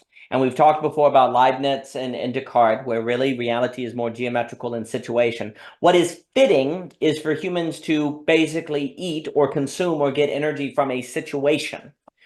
But that, in order to be meaningful, has something to do with togetherness. And if you're not praying, then you're not with the Lord. And if you're not eating with someone, you're not together. So you're practically alone, even if there's a bookshelf in there. Therefore, you're algebraic. Therefore, it tends toward the auto-cannibalistic, right? So there's something about eating together, which is the only way to honor the situation and thus get substance from the occasion. And if you're not getting substance from an occasion, you're eating your own substance, per se. Because God gave you the image and likeness of God. So you have that to eat. You certainly do. God, by God's grace, you have that, but probably shouldn't eat yourself. That's probably not the best way to go about it. And so that, I think, is speaking about when you're eating together, that's when you don't eat yourself. That's when you eat the occasion. That's when you get your substance from the situation, from the relationship, and relationships are infinite, right? Like this is the other thing. Like if you are eating in a way that honors the situation and the relationship, well, that doesn't have to eat itself to nothing, right? Because it is infinite. But if it's yourself and it's your self-relating negativity, well, you can infinitely then close off into hell, right? You can infinitely close into a point, right? And so that's where it's interesting to me, because it's like you say, eating at a table, eating together. And another image, and then I'll give it to you, and then I'm very interested on the Pharaoh-God comparison, because I think there's a ton there. I always think about as well, eating, like how much work it was to do a meal in the past, and how it basically was like to sit at your own table was almost to sit at a throne, because it's like a dominion. Like all of these variables had to come together to make the meal there. And so if you're eating with someone, it's like you're sharing your kingdom. You're not a dictator. You're not a totalitarian. It's like this occasion that took, rather than a day's work being used to oppress and keep you down from rising up, when you're eating together, you're using the day's work to elevate, and you're then elevating others. So you're not a threat to me. Like with Pharaoh, with the Israelites, like they're a threat if they rise up. We got a heart, we got to keep them down. When you eat together, it's like, sit there. You're a king. I'm a king. This is royalty, and this is the domain, and we're going to eat together. We're going to rise up together. We're going to take the day's work, and we're going to consume it. Oh, and then what's funny, we have to do it again tomorrow, so the movement doesn't stop. That's also very interesting about eating, is because eating must be done again and again and again and again and again, which in one way is burdensome, but in another way is precisely the release, move, do. It's the move. In the movement of eating is the movement of holiness. And that's why I don't think it's by chance that eating, Eucharist, meals, prayer, holiness, all of these things are connected, because there's something about you work to create a kind of kingdom, you share, but then you can't end in that kingdom, because the kingdom is, you have to do it again and again. So it's a kind of royal activity that doesn't allow itself into totalitarianism, if you will. It doesn't allow itself to rest on its own power. It generates a power that consummates and then must be done again. Like it rises and it's consumed and it's praised and it must be done again. And you're sharing that with other people versus using all of that to praise yourself, versus using all of that to put glory on yourself. It becomes more of a togetherness on that. But I definitely think what you're getting about eating the occasion, that's exactly the honoring of the situation, honoring of the liveness in the relation, which then makes it sustainable. And it's also proportioned by the relationship. Like, here's the other thing that's fun about eating. You can't, like, what does it mean to have a eating quota? Like the body naturally in eating finds proportion in a manner that satisfies, and then, but it can never eat in a manner that ends hunger, right? Like you eat to a proportion and then you do it again. So you see the relation of proportion, release, movement, all in that. Eating naturally has a proportion. This is fitting and do it again. But the fittingness of eating is never an ending of food. It's never an ending of hunger, right? Which then has a spiritual logic to it. In the proportion, I've met the proportion, now I'm going to release the rest of the food. I'm not going to eat it more, but that means I have to be vulnerable to having to do it again tomorrow. I will move into that, and then I will have rest in this intimacy of eating together, because that's like resting on Jesus' chest. We're eating together. There's an intimacy and there's a movement into that. I'd be curious what came up for you before, because the Pharaoh God comparison is fascinating to me as well. And again, I'm not speaking as if the God is on the left, Pharaoh on the right, and these are characters. Sure. And I'm mostly saying that for anyone. I'm saying that because I don't want someone to think that I have a aha gotcha from these two characters. Indeed. What I'm trying to say is that in terms of movements, we're seeing, well, a lot. Yeah. So, right. And there's more to be seen in these translating movements. Well, with that said, as you were saying, and indeed, the Lord is wonderful. He is so brilliant with how he crafts those parables. The prodigal son. Notice how these cases are brought forward and echoed and moved together as if they were translated. In the Greek, it says that he comes to his father and says, "Give me my substance. Yeah. Let me eat myself," to use your phraseology. "Give me my inheritance. Give me what is mine before it ought to be mine, and without the occasion appropriate to it, that would proportion it to me. You know what? Give me that huge pile. Give it to me. Give it to me. Just give it to me through a servant and a bunch of horses, and bring it to me." Yep. Well, you could have it by coming to see your son, who, by the way, is alive.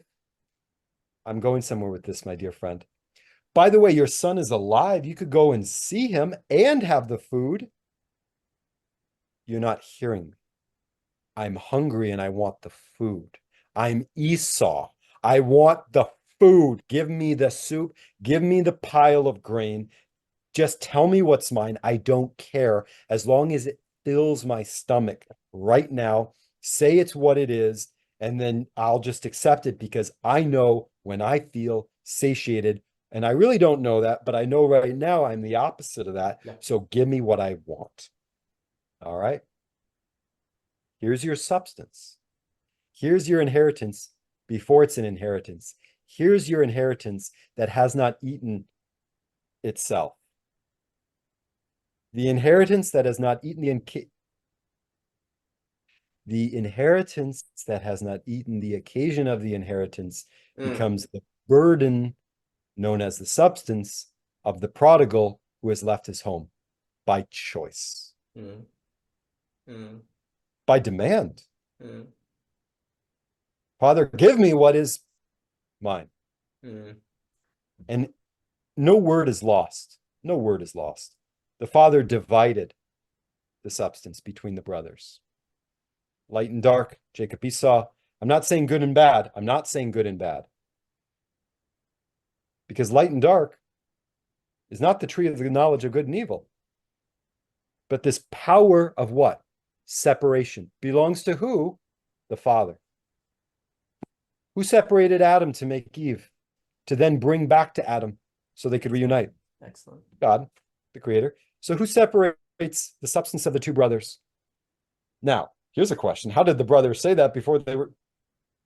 I have no idea. This is a mystery, right? I'm not, these things cannot be, it's an infinite parable. Okay. With that said, he takes the inheritance that has not eaten the occasion of the inheritance on his back as a burden. His substance, he goes away and spends it on loose living. And he finds no one that will give anything to him. And it says he is hungry. Interesting verb, huh? After all we've been talking about, hundreds of pages later, hundreds of years later, after we've left that big pile in Egypt, after we left the famine that was a famine to the famine that's not a famine, it says he was hungry in this story of repentance. Huh. Again, it's not rhetorical for me. I'm shocked at this reoccurring theme. Okay. But who I want to focus on, because of what you said, is the brother who stayed home. Because where does it put him? I had never thought this thought before. This thought came to rest at the end of the Bach, which you put forward, the Bach of your prose, the Bach of your speech.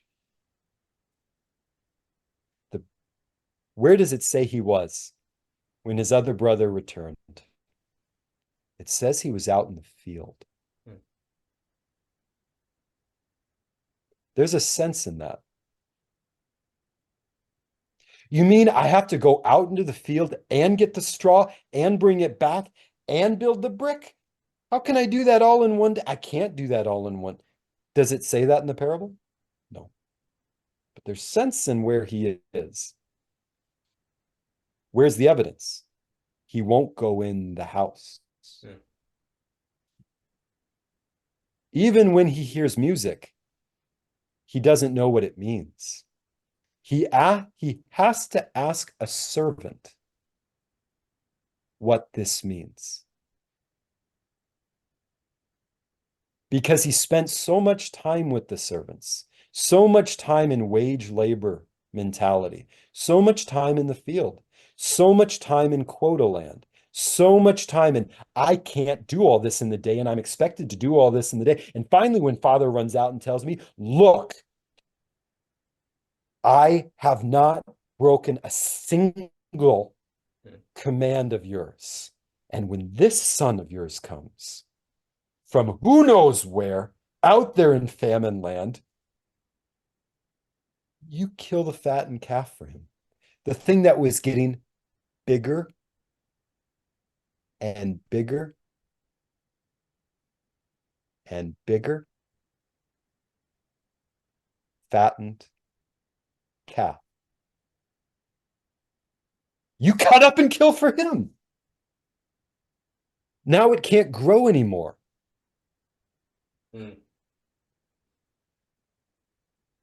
He came back alive, and you killed what was alive here. You killed what was alive for me. I'm not saying that you killed the fattened calf for him. The thing that was growing, the thing that was a pile of grain in Egypt in the midst of famine, you gave to him when he comes back. And I have not broken a single command out in the field. Now, you and I are riffing back and forth, but I'm amazed at these cases carrying over. The Bible may say little, but it says much with little. And it does it through movement and temporality in such a way that you can go from the sense in which the Tower of Babel illustrates to the way in which Egypt illustrates to the fine-tuned detail of where that brother who stayed home, when his other brother comes home, where is his brother not in the home? Where is he? Out in the field. That says a lot without having to say anything more. It's Proust. I mean, come on. It's taking Proust and going to the Madeleine, because you do get all of Proust out of the Madeleine. You get so much out of that field. My goodness, my dear friend Daniel, these quota and proportions. Goodness. We're landing on movement. Movement is important here. I think in understanding, movement is important. I think it absolutely is. I mean, if one discusses movement and there is not formal movement in the discussion about movement, then it risks great trouble. It risks not being about what it discusses. And I think also on what you're saying about the Bible, the very density, the very lack of language means there's a release of the parable, the release of words to silence, right? Like, we're going to release it to the reader. It's a gift to you. We're not going to say a lot because we're going to release it to you, Matthew, Daniel, when you read it. And that in that release, there's a distance, and then the text runs to you and hits you. The spirit of the text runs and hits you, and then it rests in you, and you rest in it, right? And then you do it again, and you do it again. Like, there's also something too. We talked before about how there's something about the Platonic forms that are like gutters for a bowling ball, right? Where the ball Yeah. falls in a gutter and it goes, right? So you release the bowling ball and it goes in the gutter, right? The forms are in orbit, right? The only way to find forms is release. Because if you don't release something, you can't put it out to see where the form is that carries it, right? So the issue is that what you're doing, in a sense, when we release the bowling ball, oh, there's the form. That's what this is all orbiting. So the structure of discussion. You beautifully said that it finds its track in the form carrying it away. Yep. And that's this double sense of a gutter. Yeah. And then we lost connection. Excellent. So excellent. And it's raining here as well, so my internet can be funky. But no, it's interesting because the only way, if this is so, the only way to find form is with a release. Like, you cannot find forms unless you release to see the movement, right? So the Bible is structured to have a release to find the form. Which the form emerges, it requires interpretation, because interpretation naturally emerges in the relational space, which is the space of releasement in which a form can be found. So interpretation is not what gets in the way of form, it's the possibility of finding it, right? And actually, if you say too much, if there's too many words, there's not enough space for interpretation, for relation, to thus find form. Likewise, when people are eating at a table together, there's a space in which form can be found. When you have a conversation that is dialogos or circling, a form can be found. And the Bible is written for the finding of form. And here's the trick. Precisely in the Bible, having the spiritual structure of, if like we were saying, compare, release, move, rest, by simply reoccurring that throughout, then all of these stories actually have a reoccurring structure that brings forth these things over and over again, which is a testament to the finding of form that it is actually pointing to. The fact that, like you're saying, that there's this connection between the field in the brother and his, because it's almost very interesting there, because it's like it's almost like the difference between the son is identifying himself as a slave, where his father, he's identifying himself, where you put me out here so I couldn't enjoy it. The father's like, you never asked. You never, you assumed I was Pharaoh. You treated me like Pharaoh, actually. And, you treated me like Pharaoh, and thus I was to you. When in fact, I was not. You never asked. That's what the father's like, well, you never asked. You never created the space of relationship in which we could move closer. You never came and put your head on my chest. You never moved toward me. And so you saw me as Pharaoh, and thus I was. And so, because it's another auto-cannibalism. You saw me as Pharaoh, therefore you locked yourself in the field, therefore you ate yourself. You ate your own substance, basically. And I love the idea as well, what you're saying on the calf, because it's like the calf's supposed to just grow forever. No. The calf was grown to reach the proportion of when it could meet the movement and enable the rest. The calf was killed at the right time, because it was killed at the moment it reached the proportion that was fitting for a testament of the movement and the rest. If it would have just grown forever, it would have been a monster. And so, but the son's like, you killed it. I love how you were saying, you stopped the growth. You stopped the growth. And basically the father's like, there was never any growth because there wasn't a relation. You never spoke to me. What do you mean growth? What there was, there's a, it's funny how growth without movement is cancerous, right? Like growth without proportion has a certain cancerous structure to it, right? Because it doesn't know when it's time to kill the fatted calf. Like, what's the problem with a cancer cell? It won't die, right? Like, and there's a way in which if you don't kill the fatted calf, when it's time to rest on the Lord's chest, then the fatted calf, it must mean you're worshiping something more than resting your head on the Father's chest, right? Like that, it's an interesting thing where if you save up the wine when Jesus shows up, you must be saying there is a better king than Jesus. Why else would you have the wine but for this occasion? If you do not kill the calf now, you are saying there is something more important than this. So you have to kill it in a way. If you don't kill it, it's not fitting. It's idolatrous. If you save the wine when Jesus shows up, it's idolatrous. You are saying that there's a better occasion yet to come.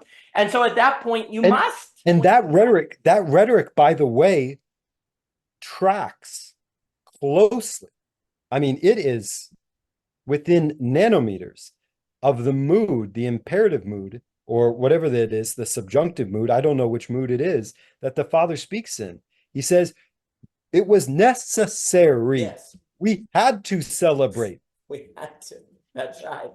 But for the reason you gave is in the space that the story leaves out for us. Yes. and for whoever would. There's the subjunctive mood. Yes. For whomever would. Yes.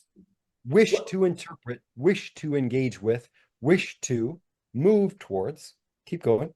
Well, what's interesting is because to me, what the Bible suggests is that we always think about the moral imperative of Kant in a duty way. What you see is there's actually some sort of moral imperative to celebrate. Like, if you do not celebrate when God shows up, you are not moral. Like, who would ever think that celebration and the ethical life are tied together?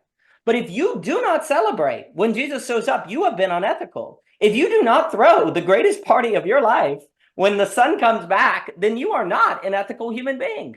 Like, you cannot reduce ethics to duty, because then you're the oldest brother. Then you are never killing the fatted calf. And thus you are saying that this is not worth celebrating, which means you're not acknowledging the good. So ethics that does not lead into celebration is not ethical. In fact, it must be immoral. Like, if God shows up and you don't celebrate, you're unethical. And so but this to me is because celebration is the occasion that eats the occasion. Yes, that's exactly right. Well, celebration, like ethics without celebration cannot be a release. You're releasing from the dogma, goes ahead, moves toward, rest, arrive, celebrate. Ethics without any notion of celebration must be eating itself. It must be its own logic. It can't have a movement. The point of ethics is celebration. The reason you are ethical is precisely to be capable of releasing, and capable of following, and capable of resting. That's the point of ethics. Ethics is to be able to do that, which means you are able to recognize when you should celebrate, when you should give yourself over entirely. And I think here too, when we talk about like vulnerability, trust, when you tie it to an imperative of celebration, it starts making a lot of sense. It's time to celebrate. Oh, I'm scared that I'll be unethical if no, Jesus is here. You drink. Well, what if someone else comes? Jesus is here. You have to be vulnerable to drinking the wine at the wrong time, because if you don't, you're literally dishonoring the Lord of the universe. You have to trust this was the point. Well, wait a minute. I thought we were ethical because we weren't going out partying on Friday night. I thought we were ethical because we weren't like all those people drinking and eating. It's like, no. The reason we're different is because we don't drink and eat and celebrate until Jesus is here. They drink and eat to other gods. Celebrating at other times is idolatry. No. We celebrate now because it is God. It's not idolatry. The sin of partying is idolatry, not partying as such. It's partying at the wrong time. And ethics is about partying at the right time, which is when the sun is back. So we kill that fatted calf because that was the whole reason it was fattening. This is the proportion to it. And if you don't do it, you are now actually in sin. If you do not celebrate when holiness has shown up, you are saying that holiness has not shown up, or that there's something that you should celebrate something else. And so I think thinking, the point of thought, the point of your thinking to compare, to release, to rest for the celebration of life. It's for that festive, that kairos, the festival, right? And you have to release in order to find the gutter, the form, to follow to the party, to the place of celebration, to the sacred space, right? Like if you don't release, you don't know where to go where the celebration is. And so you don't know where you can celebrate and not be in idolatry, right? So you have to have that release to follow the place to the place where you can celebrate and it not be idolatry. Without that release, it's only a matter of probability that you are going to end up in idolatry when you celebrate, right? Because there's no release, right? And I think this may also go to I think the point you were making on the Tower of Babel, as God creates space, is very powerful, because without space, there's really basically no chance of a release that you follow to a place of celebration. So like in the Tower of Babel, it's only like inevitable that it becomes idolatry, that actually it has no intimacy, actually, because the intimacy comes from the following and the arrival and the surprise. We talked about how the point of reality is not the law, but the surprise, right? Celebration arrives with a surprise feeling. That's what also makes it celebratory. It could have not happened, but it did. The sun returned. It could have not happened. Jesus could have not come for us, but he did. So there's a surprise. There's a contingency to it that makes it all the more powerful. And the problem with the Tower of Babel is that by not having space, you really can't have celebration that is a testament to this holiness. You are your own celebration. You're celebrating yourselves versus being led by the release to the place of celebration. And I think it is very critical also that when God is there's also a way in which what they're doing with the Tower of Babel is creating the golden calf, right? Where we've captured it. We've captured heaven. We haven't released heaven. We've captured it. We now control it. We've captured everything. Basically sin is the capture logic is, it gets into your system somewhere and then it's capture all the way down. It has to be released and it has to be the following. Because otherwise what you're doing is you are using your own power to set the board. And you're like the older brother. I mean, the older brother is in the field building the Tower of Babel, if you will. And he actually, in a funny way, the brother has no space. The older brother has no space between him and the father because he never talks to him. In a way, he's quite isolated in the field, right? He's isolated. Whereas the Pharaoh is using the field to keep people out of relation because they're working so much. They're not given any space. The Tower of Babel is there's people together, but there's no space for movement. Whereas the sun is in the field choosing not to move. So there's some sort of, all of them have a certain immobility to them. All of them have a lack of movement to them. In the Pharaoh, it's the using work in the field to keep people stuck, no space. In the Tower of Babel, there's no movement because they're all together to capture the top and they don't have to move toward one another because they have power over heaven. And in the field, there's no space because there's no relation with the Father. He is basically alone and isolated because he never actually opens up to the Father. So all of them is an example of not situation, but isolation, and thus they're eating their own substance. They are eating their own substance in an auto-cannibalistic way. And I think really, honestly, all three of those can describe ways that we today find ourselves in the meaning crisis. There's a way in which all three of those are meaning crisis types, if you will. There's we're working so much, maybe it's not a Pharaoh, maybe it's the Pharaoh that lives within us, that burdens us with work because of expectations and wanting to be a CEO and not disappoint that we can't get everything done in a day and we're burdened, so we can't relate. We have no space for that. Or we're building a tower where the people we bring with us are just cogs in the machine of the tower. There are no more human. They're just like the bricks in the tower. The people in the Tower of Babel are basically just objects. They're just the folder that makes it possible. We can do that. We can treat humans as means to end or all part of a power structure, not a release structure. So there's no relation because there's no space. Or we can be like the older brother who's out in the field and refuses because of morals or dogmas or whatever to not relate. All of those are examples of how we end up in an auto-cannibalistic situation that creates a meaning crisis. And so I think too, like when we realize that, then we have to engage in a certain release that then allows the possibility of finding a gutter that then we can follow. And the only way, and then I'll give it back to you, the only way to find the place where we can engage in celebration and it not be idolatry is through that following of something that is released. If we do not do that, we are going to end up celebrating in a wrong way. And I do think there's a real vulnerability to this because literally, I guess you could call it the celebration imperative. I think that's very hard for Christians, or can be, because if they've overly identified their life as I'm not the partier, I'm not the drinker, I'm the good person, then they're the brother. You're like, well, no, you don't complete the spiritual process. You don't move into sainthood if you never go to the feast of the saints, if you never go to the feast, if you never go to the table to eat. Like this is also interesting because what's another image in the Bible? Fasting. Right? Fasting is holiness. Whoa, whoa, whoa, whoa, whoa, whoa, whoa. So we shouldn't eat at the table, right? We should just fast. We shouldn't sit down and have the Last Supper. We should just fast. We should be holy. I can imagine the older brother saying, we were fasting and God called us to fast. And you sat down with this son of yours and ate a fatted calf when we could have been fasting and praying, and you were drinking and music and you were celebrating. I can absolutely see a similar way of using spiritual. The whole reason you are fasting is to sit at the table at the right time.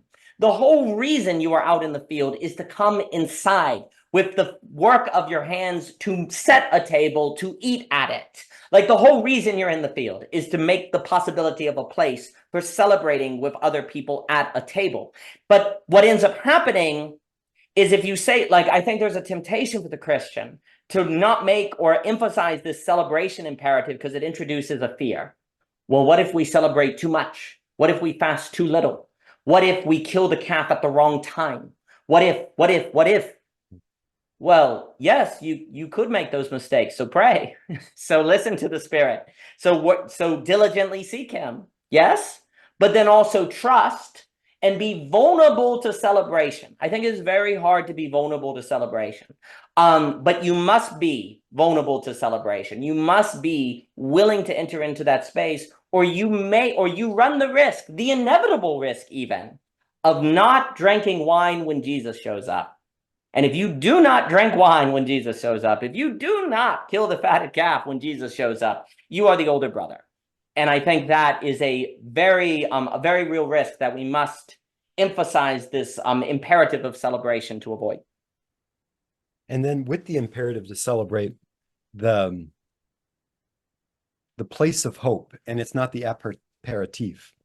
So what you said earlier about the two silences, would you briefly rehearse that so I can have it fresh in my mind? No, the absolutely. Before Bach and the silence after Bach. Yeah, absolutely. Absolutely. The silence before music, which of course is the silence before music is no different than the silence before no music or no occurrence of music, right? But the silence after music is similar in what its composition is, the lack of vibrations, if you will, and yet radically different in quality. So what is music but the distance between, that is to say, an interval travailed.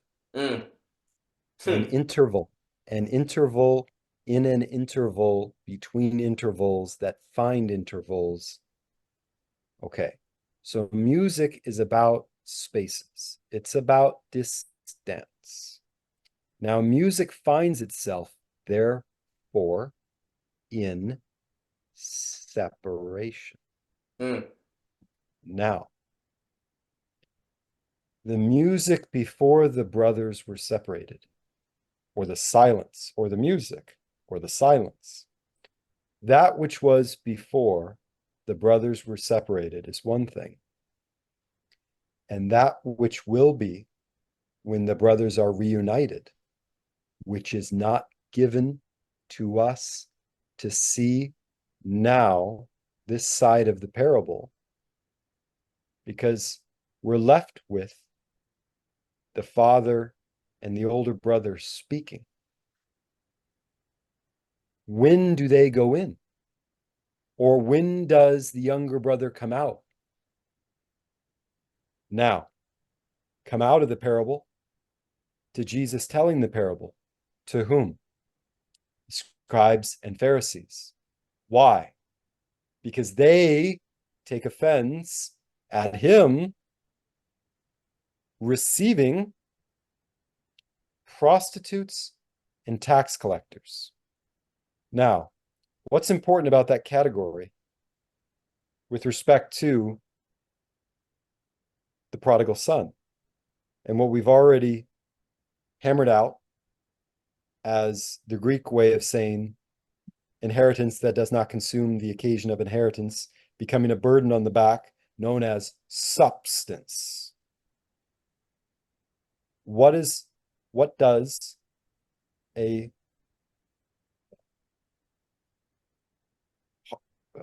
prostitute do? Give their body, substance, a way forward. There's the form passing by, gone. Loss of body, but also an immediate grasp of body. Give me what is mine. Give me what is so close to mine. Give me what is natural, after all. Right? It's just business, after all, too. They do it for money. It's a livelihood. You can become quite efficient. It's a service industry. All this language baked into the one word, prostitute. A recapitulation of the field. Well, if I sleep with this person, then that person, then I'll get in the king's court, and then I can sleep with those other people, and then I'll get up to this person, and then they'll give me a room, and then I'll have my own guard. I will have my own guard to guard my own substance. Now, with that said, this person begins to say, as they're using their substance, eating their substance, without the occasion of matrimony, without the occasion of a blessing, they're just receiving their substance. They're saying to themselves, now, if I do this right, nothing will be impossible for me. They're now adopting the mindset of the prodigal. I mean, the mindset of a builder of Babel. He, the Pharaoh, who wanted to make the Israelites adopt the mindset of Babel, adopt the mindset of prostitute, of, well, if I do it here at this time for only so long, if I do it for only so long, then I'll build this savings nest and then I can stop. Because all this extra work that I compressed into this short period of life will now take care of me for the rest of life. This huge pile of wheat, this substance I provided for myself efficiently, I can now call the shots from and allot myself later. All of that baked into this one word. So no wonder we're given the story of a similar movement with the prodigal. Now, a tax collector betrays his whole nation, taking what? Their money, their bread, their food, their whatevers, taking their portions, what they were bringing to table, all those variables to put before the Father. Nope, a little bit of that goes to the other father, whose table you cannot sit at, known as Caesar. And I'm going to take a little bit too. For my trouble, I'm going to take a little bit too. Because after all, it is a job. And I'm making all these house calls. So I'm going to take a little bit more too. I got to live. It's my wage. And if I do this, I've betrayed my whole country. I've lost my substance, my identity. But I've got this huge house, and,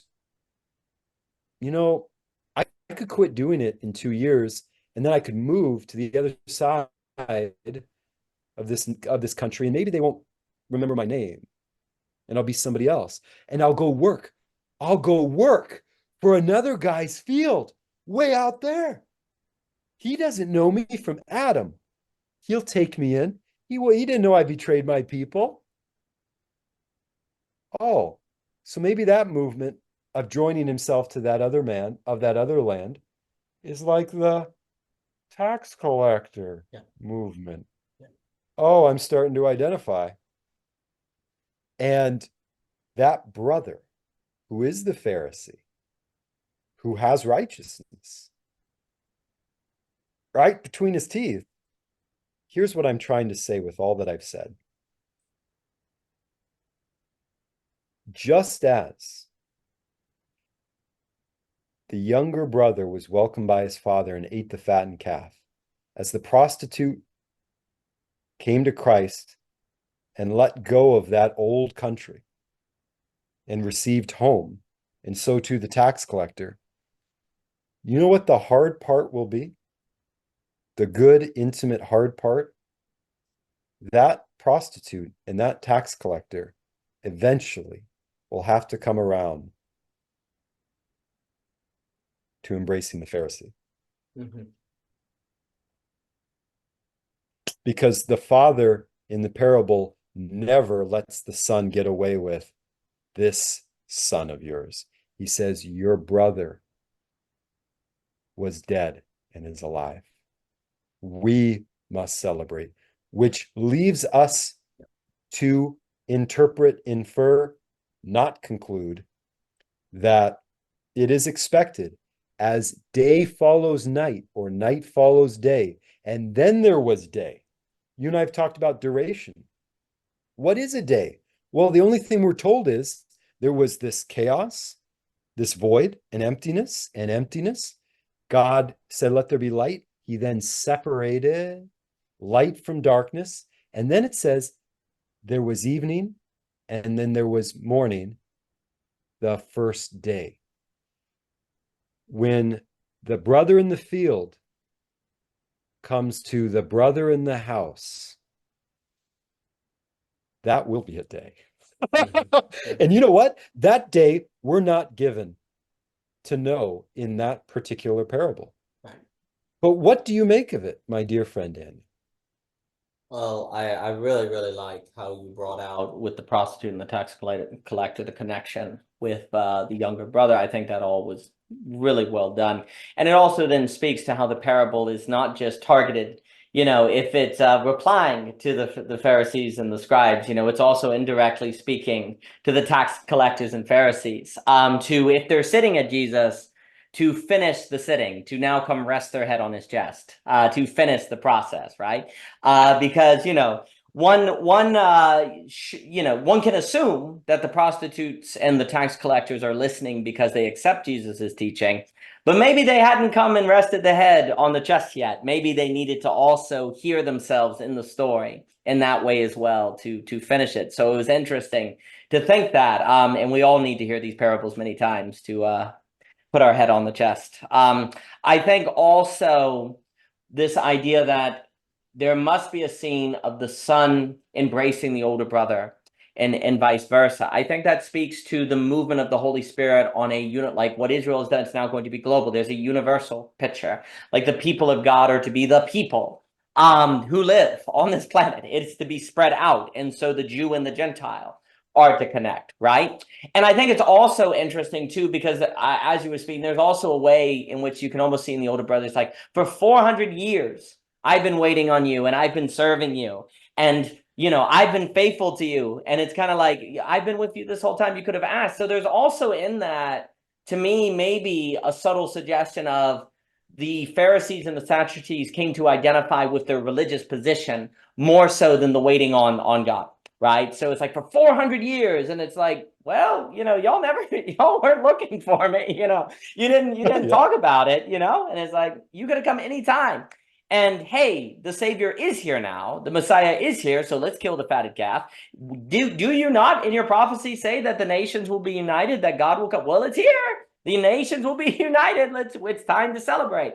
And so I think also what's interesting with the prostitute tax collector example is because I think basically those are types of the meaning crisis, right? It's like, okay, you know, from this corporate power, I will take a little bit from my community. I will identify with, say, Google more so than my family or my people. I will take a little bit of the relation from them, but I'll give them a big, you know, I'll pay for it. So there's a kind of tax collecting mentality in overly identifying with your corporate nation, if you will, or your job or different things.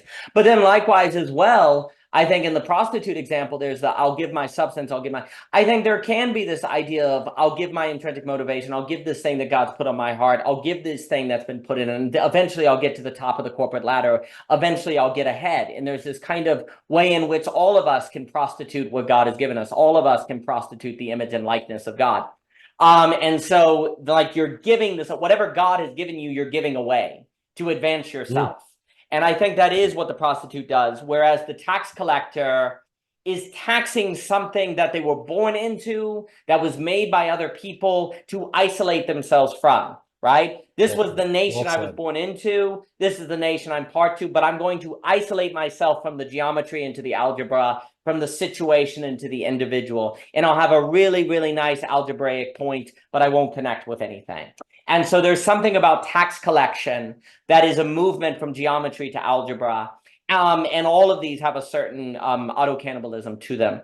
Another thing and the other thing that's interesting to me when this imperative to celebrate,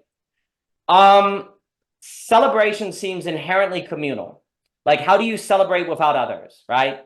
So the imperative to celebrate, like, there's all these, like, it's ethical to love. It's ethical to love your neighbor. In a way, it's to celebrate with your neighbor, right? Like, you want to celebrate with your neighbor. Your neighbor is not going to feel very loved if you come over and you sit there and you're like, I love you. You know, there has to be like a celebration.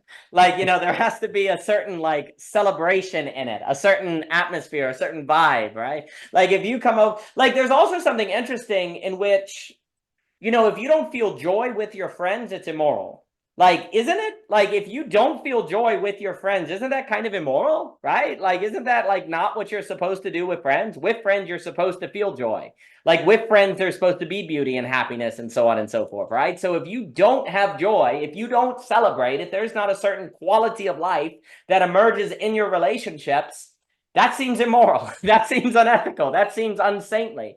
Like we put too much emphasis and thus end up as an older brother on the ethical is to love other people. Well, love is an abstraction without celebration. Love is just like, what is the embodied particular common life version of love than celebration, right? But the issue is that it is not easy to celebrate. That's kind of the trick here is we think celebration is easy. You just let yourself loose. No, looking at the Bible, celebration is really hard. You have to be like Jesus. You have to be risking social rejection. You have to open the wine you've been saving up, and that's going to be hard because, you know, this is it. But you have to be willing to do that. You have to be vulnerable. There is a great difficulty to feasting. There is a great cultivation required for celebration. So that's part of the issue, I think, that has led to Christians not having this imperative to celebrate in this way that we're describing, which I think has hurt art. I think it's hurt, it certainly hurt creativity in Christianity. It certainly hurt the creation of these spaces of beauty, goodness, and truth that attract people in, thus making it rely on moralism, which ironically can lead it to using guilt, which is a dumb bell. I love that. Dumb bell. It's a bad bell. It's a dumb bell to use to try to tell people dinner is served. They get there and it's just sawdust and not very tasty. That's not a dumb bell I would want to use. But there's this idea in which, like, celebration, we associate it with partying. We associate it with doing what you're not supposed to do. But really, when we look at it this way, celebration is the fitting response to the presence of God. It is the fitting response to the presence of friendship. But then the issue, though, is celebration requires skills. This is why it's not an easy thing. You have to be able to converse. You have to be able to give yourself over to the other person. You have to, like, identify the beautiful. You have to have certain capacities that allow the feast, that allow the celebration, certain skills, certain things that won't get you a job, that won't get you paid. But if you don't have, it becomes difficult to celebrate. It becomes difficult to throw a good party in a good party, in a way that actually a beautiful party, right? And so when we think about that, you know, it's kind of interesting too, because I think it goes back to the Beethoven.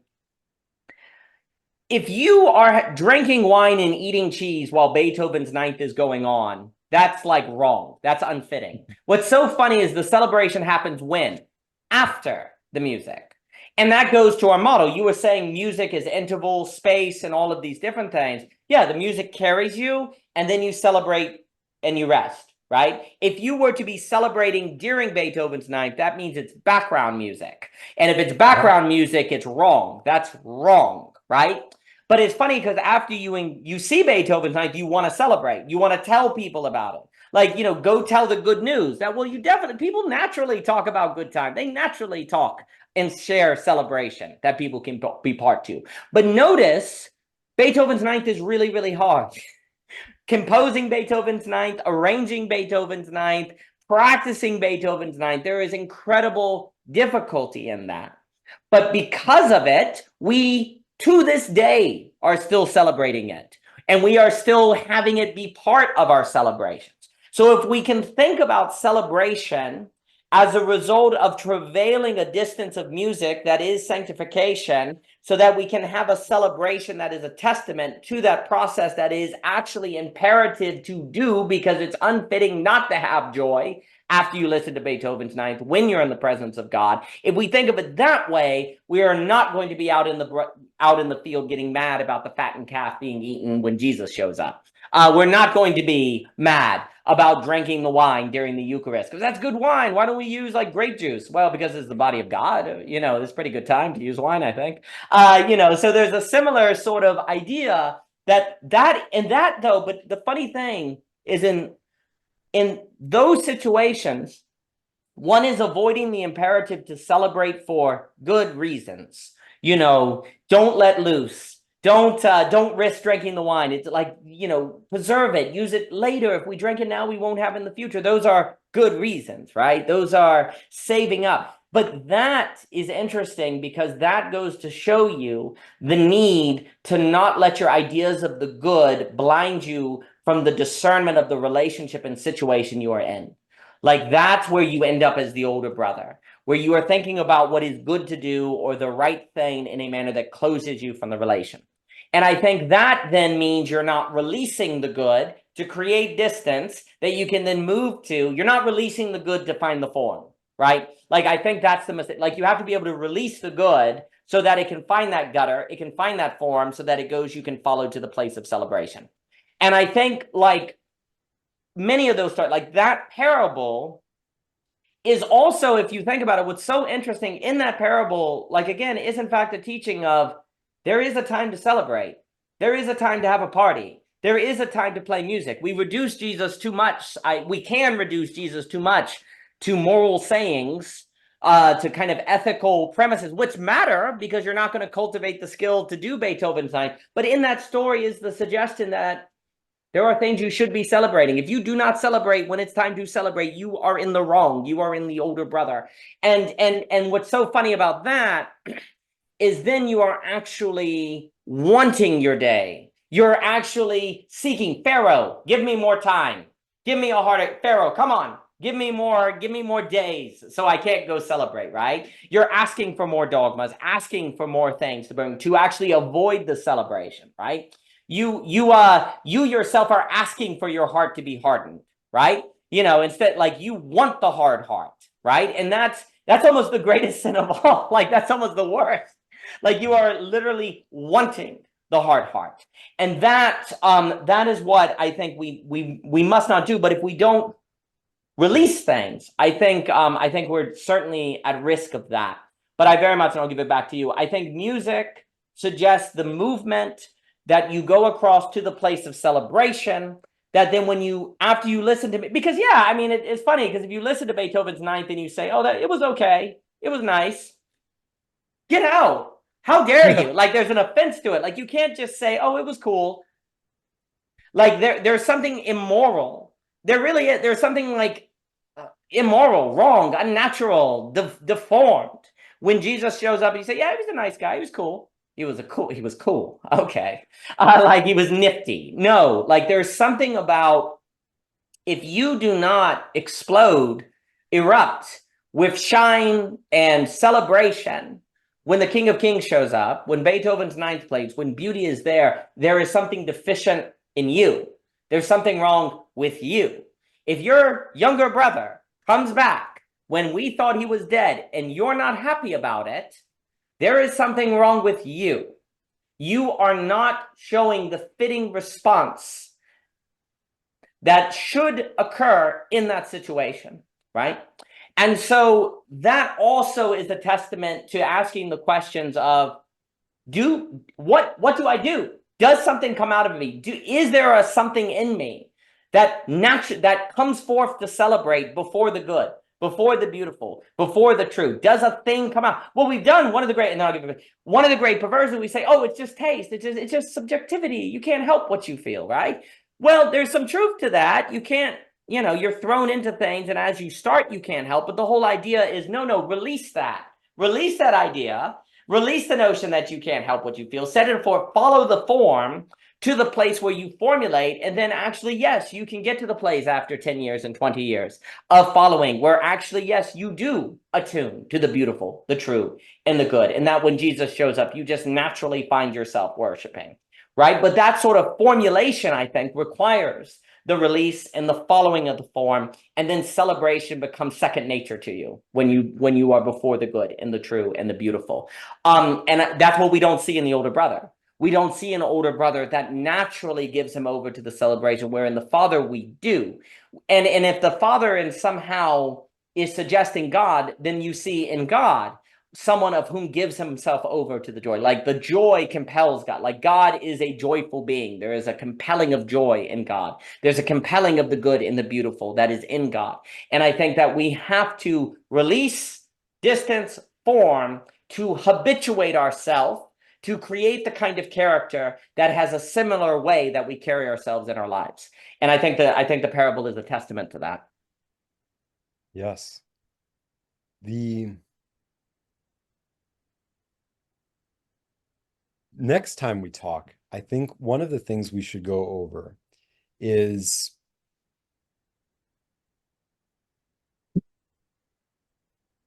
this hardening effect of misunderstanding law, of misunderstanding the way to do things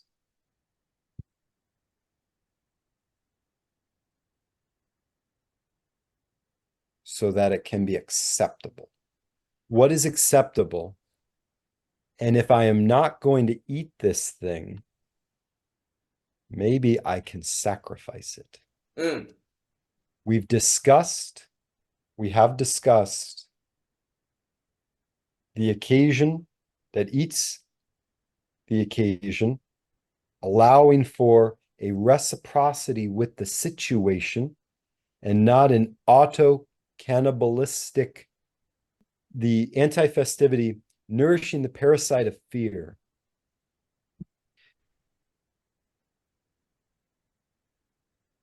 then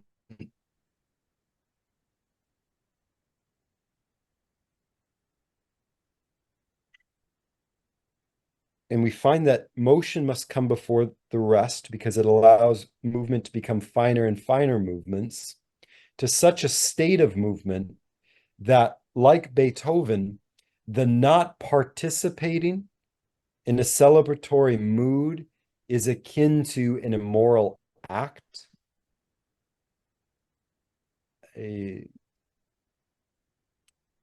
we've talked about celebration in that light, if we've talked about movement in that light, if we've talked about occasion eating and finer movements, what we haven't talked about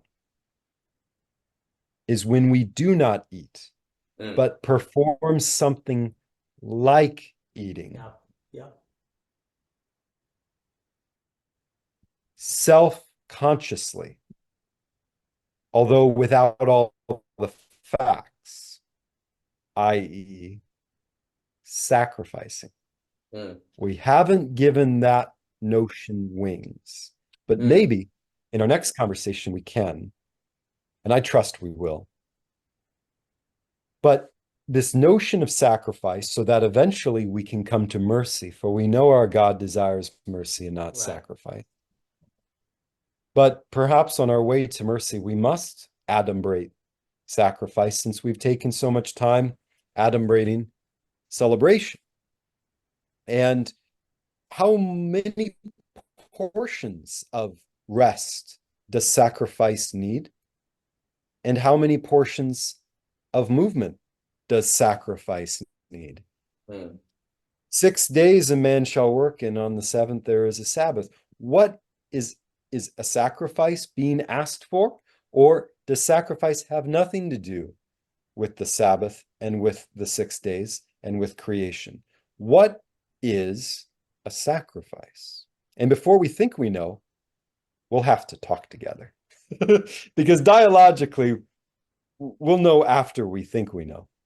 Absolutely. But with that said, I think we should also look at law and how it can harden, not from itself, but in how our hand grasps it, right? We can say some people have a deft touch with the piano, and other people treat it as if it needs to be hit with a wrench in order to make a sound. Like the way we hold the law and apply it across specific cases, what divisions and distinctions we are willing to make.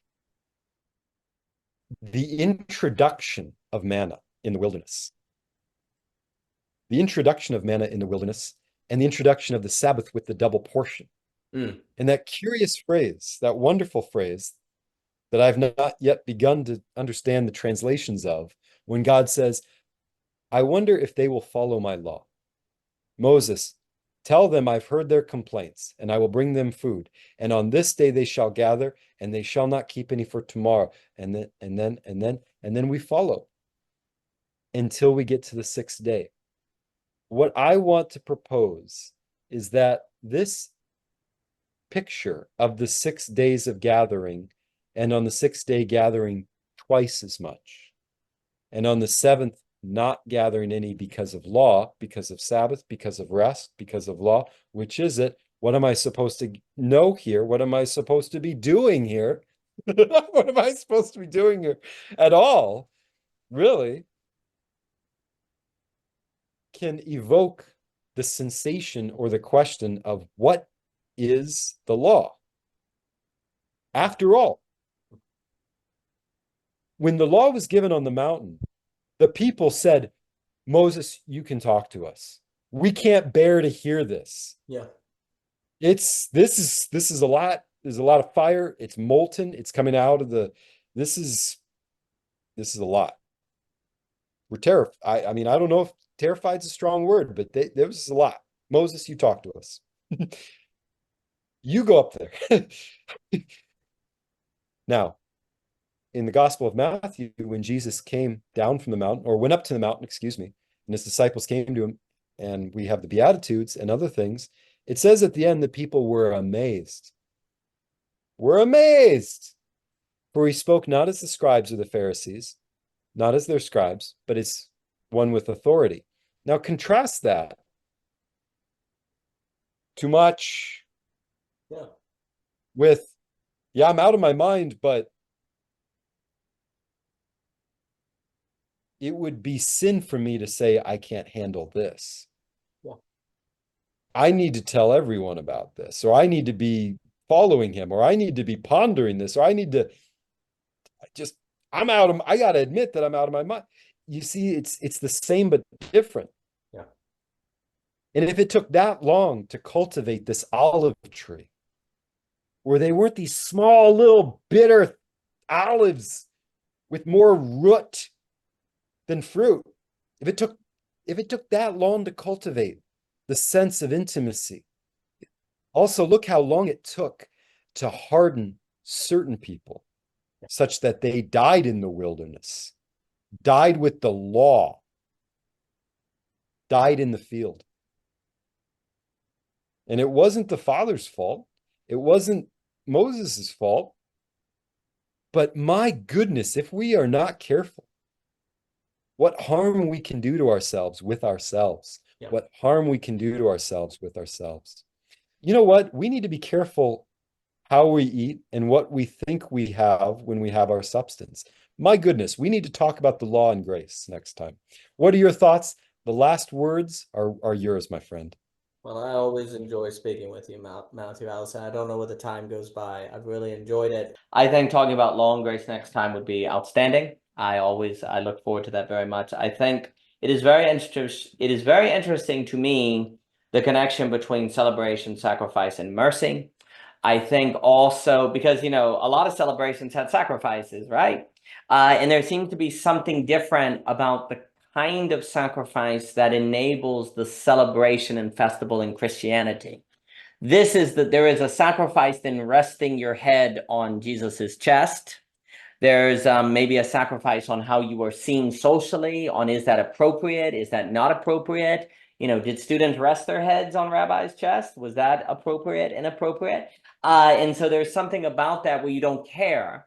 You just give yourself over to the beauty, but you don't care from a moral place. You don't care from a journey's place, not from an apathy place, but from a place of this is the point. This is the rest. The holding of things was for this rest. And I think there's also mercy in that, Jesus lets one rest their head on his chest. And there's also a mercy for one another in that if being the older brother for 1 second of your life disqualifies you from resting your head on God's chest or ever coming into the feast, then we're done. No one gets to do it, right? So there's a certain mercy in when you see somebody resting their head on Jesus's chest. You go, weren't you out in the field saying that your brother was a mistake? Weren't you out in the field saying, refusing to come into the party? Why are you coming in now? You acted so big and bad out there, right? Like we could do that to one another. We could all find reasons to say of one another that we are unworthy, and there's a mercy in not doing that, and then also a mercy on oneself to not give in to guilt to keep ourselves from doing that, and then to see the mercy in Christ to let us do that. But there is some relation between law and grace that makes all of that possible, and there's something about law that is necessary for grace and yet runs a risk of a certain hardening that is problematic. There seems to be, you need a hard ground to walk on to follow the forms to beauty, but you really don't want to have a hard heart that keeps you from walking on the ground. So there's an interesting connection there that I think needs to be thought through, and I look forward to the opportunity to speak with you again so that we may discuss it. Matthew, Allison, thank you so much, sir. Daniel, have a great night. You too, sir. Blessings.